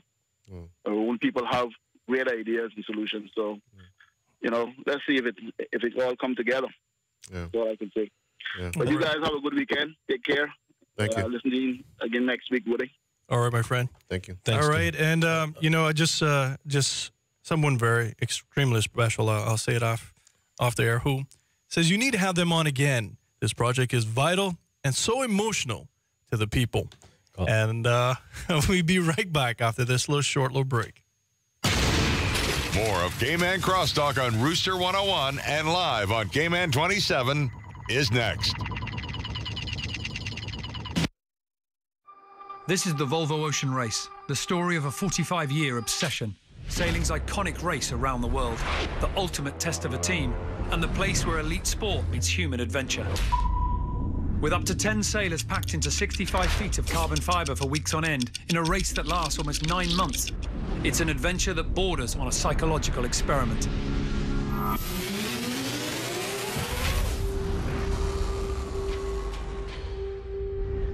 Well, next Lakers on TV, and then I thought I'd try to get on top of Audrey here.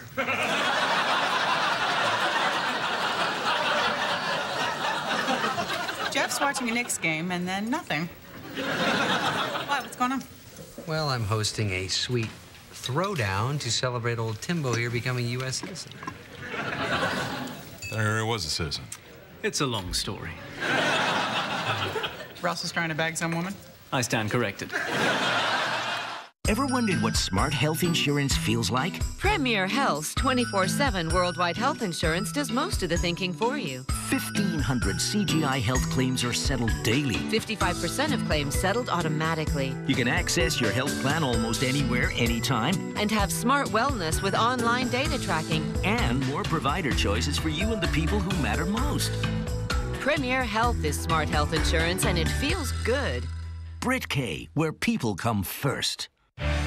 Take an adventure through Central Australia in this new show, 4x4 Adventure.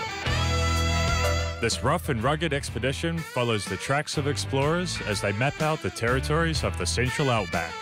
Along the way, the crews will deal with the problems of four-wheel driving while battling the air-ridden, dry conditions of the desert. Watch 4x4 Adventure.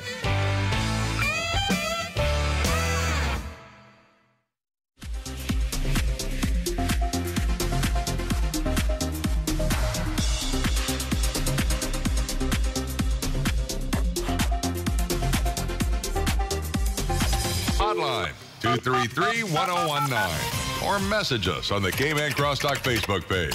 Now back to Cayman Crosstalk on Rooster 101 and simulcast live on Cayman 27. All right, ladies and gentlemen, thank you all very much for tuning in.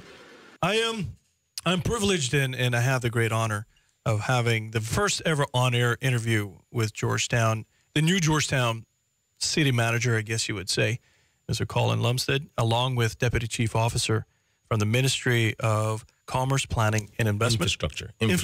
Yeah. Infrastructure. Thank you. Thank you for that one. Same difference. I'm picking on you. And Mr. Tristan Hydes as well. And we're talking about the revitalization of Georgetown. And gentlemen, I a lot of we have people that are listening all over, from Bahamas to Bermuda to New Zealand, Toronto, even Quebec, Dubai, London.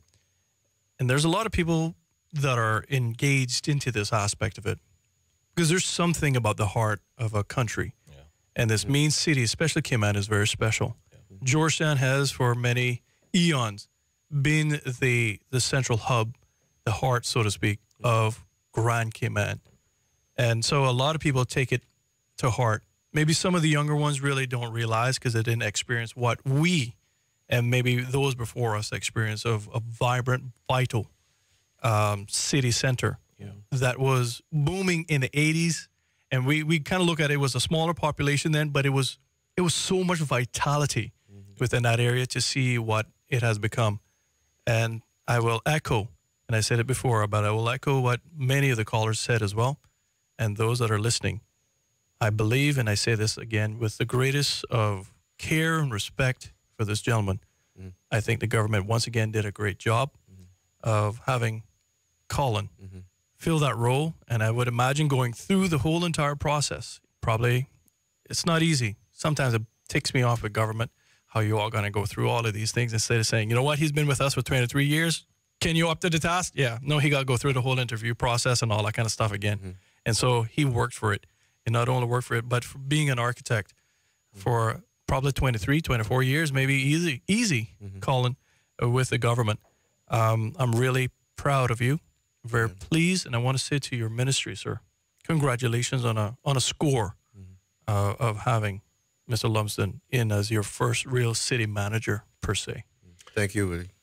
And thank you too, Woody. I'm not going to dwell on that in that aspect, although he did go through a vigorous process, and it actually was a committee of private sector and public sector that chose. I've been through the hiring processes, so I know what it takes. That's why I can say. So but I think one of the reasons why Colin passion came out in it, and I think all of our passion is in it, is because really we grew up in Georgetown. I'm from West Bay. You from West? Well, we all from West Bay, but we grew up in Georgetown, right?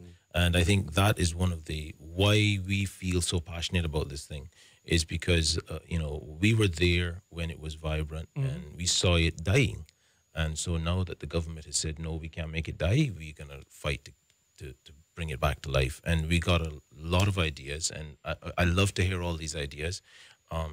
You touched on one earlier about public transport and public transit, and just yesterday we were speaking about it. because we're the Ministry of Infrastructure, and that's a really broad term, we grasp everything that we can grasp. And that is one of the things that Minister's also on. He's very passionate about it, and we are looking at it and figuring it out, trying to figure out how to do this. And because you don't want to just have a knee-jerk reaction as well and do something and then it fail. Yep. You want to really think about it and plan it properly. And so we are looking at it. We spoke to the NRA as well, and we're going to do some more consultations with other stakeholders. But we actually see that as an integral part of Georgetown or the revitalization of Georgetown, to really bring good public transit back into Georgetown. Whether it be something that a trolley car that's going around, whether it be a real fixed car, whatever it is, from strategic areas.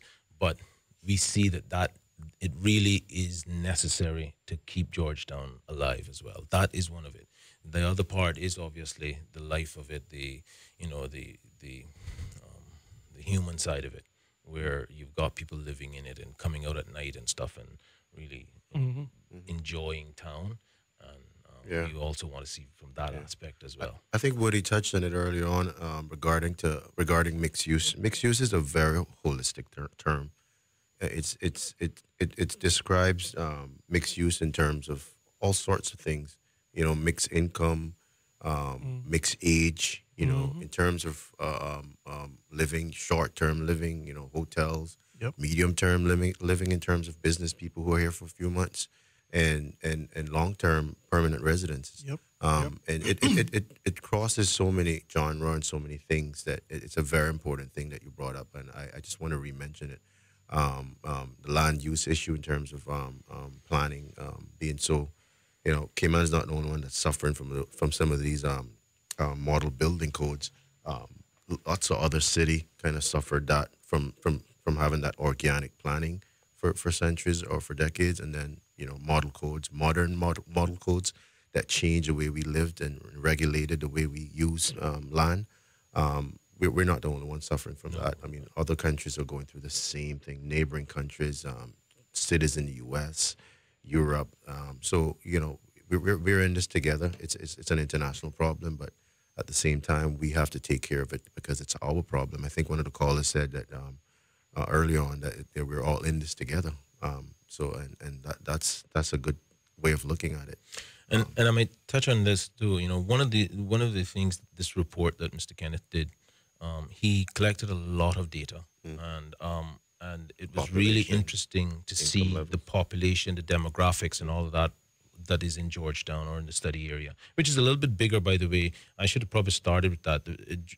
What the footprint is. Yeah, the footprint really is a little bit bigger than what we call OPY, downtown. It's actually, sort of from the cemetery, Eastern Avenue Junction. Really? Yeah, it's gone that far down and up as far as, let's say, the Uglands, that, right? Boilers Road? Boilers Road, sorry. And then over to Elgin. So it's really a big area. That's a big footprint. That is a big footprint, and we're actually talking about maybe even expanding it just a little more, because we got, but we see this sort of like as almost like pads, right, where you just keep on building out from it. So, but you have to contain it in some aspect. But really, the demographics of that area is really very interesting. It's very varied. Jeez, man. Especially if you go just a little further to Melmac Avenue, then you're pulling in a whole new demographic again, and also use of it all. So I mean, it is honestly, you got a task ahead of you, gentlemen. I got one last break, right? But here's what I want you all to tackle, and knowing you all personally, people are still on the whole entire issue. Why the hell? And this is literally, they're cutting down all the trees in Georgetown. We're not cutting down no trees. So when we get back, I want you all to settle that issue once and for all, because it's still coming through on my WhatsApps. More of Cayman Crosstalk on Rooster 101 and live on Cayman 27 is next. Like finding money.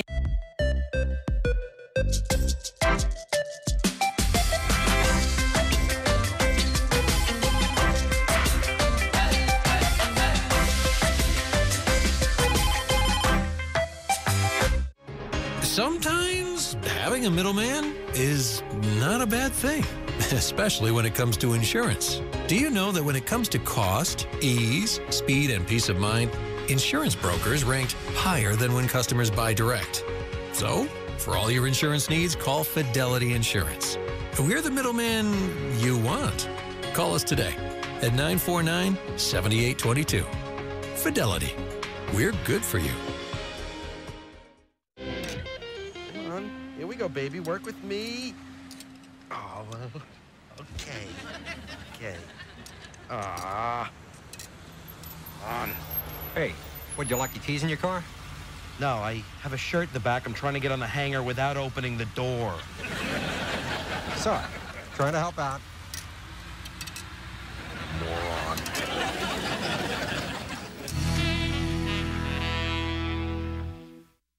Cayman owned and operated since 1967. Paramount Carpets is a full-service operation beginning with material selection to the installation of finished products, as well as providing maintenance, service, and takes great pride in the quality of their work, making every effort to exceed customer expectations. Contact us today at 345-949-5000 or visit us at 317 Industrial Park, North Sound Road. Paramount Carpets. We do a whole lot more than just cover your floor. Dive into the creative world, fashion, music, festivals, and cuisine. So get your passports ready and let's travel. All coming up on this channel.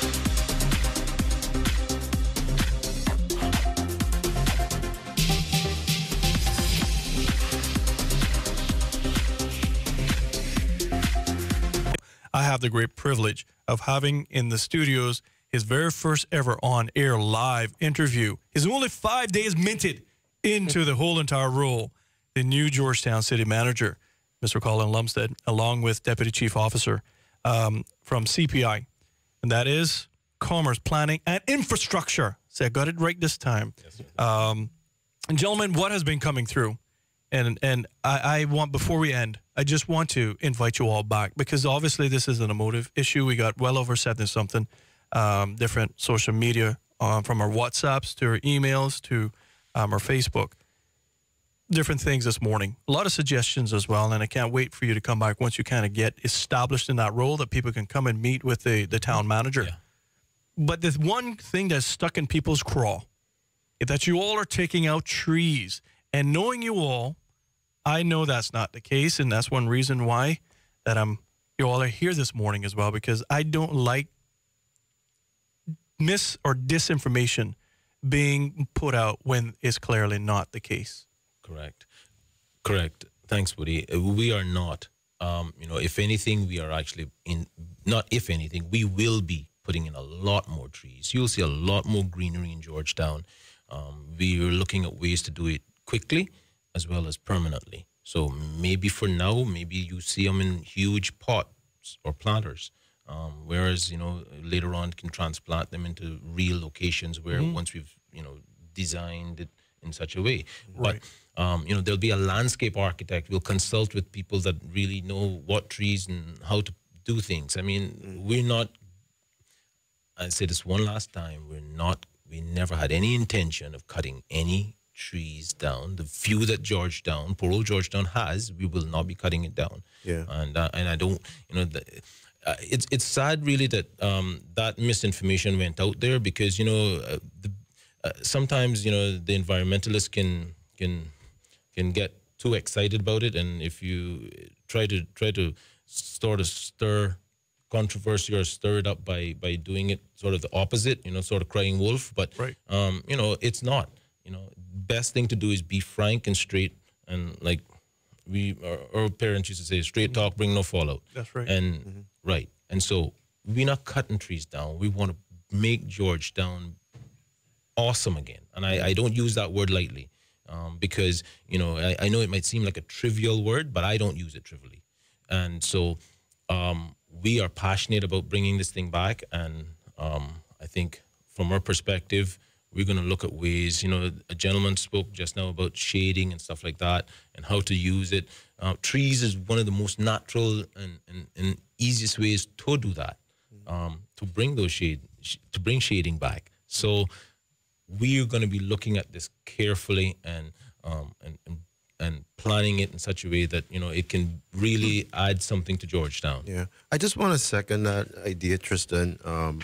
I am, you know, throughout my whole practice as a public architect, I've always been in support of having a green environment.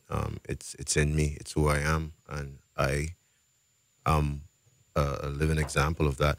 A lot of times when people think about trees, I hear a lot of things about shade and all this other stuff, and that's good, but tree is a lot more important to us. It's our viability. It's literally what gives us oxygen. It filters dust. It provides shade, of course. It blocks harmful UV light. It's so important. So there is no way in this world that we could revitalize Georgetown without revitalizing trees. It's not a possibility. Brilliant. So I want to just debunk and kill that right there. It's not going to happen in this project. Trees are going to be a part of it. It has to be. No other way around it. It has to be a part of it. I love it, and I just want to say to you, gentlemen, you made my week, and for many different reasons.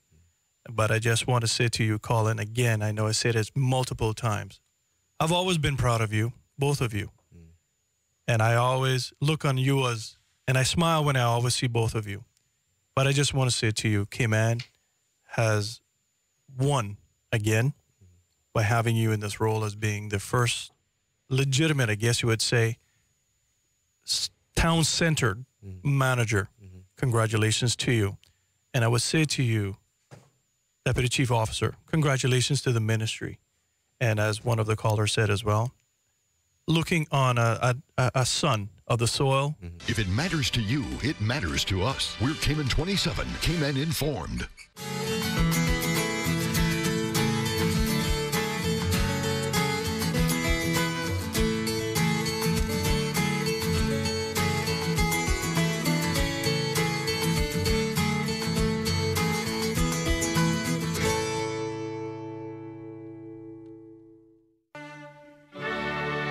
Canterbury in Kent is a relatively small city, but it is the spiritual capital of England. Its religious history begins with St. Augustine, who was sent from Rome in 597 AD by Pope Gregory to convert the English from paganism. Augustine became the first Archbishop of Canterbury, whose modern successor is the head of the worldwide Anglican Communion. Canterbury is also famous because of St. Thomas Becket, another Archbishop of Canterbury, who was murdered in the cathedral in 11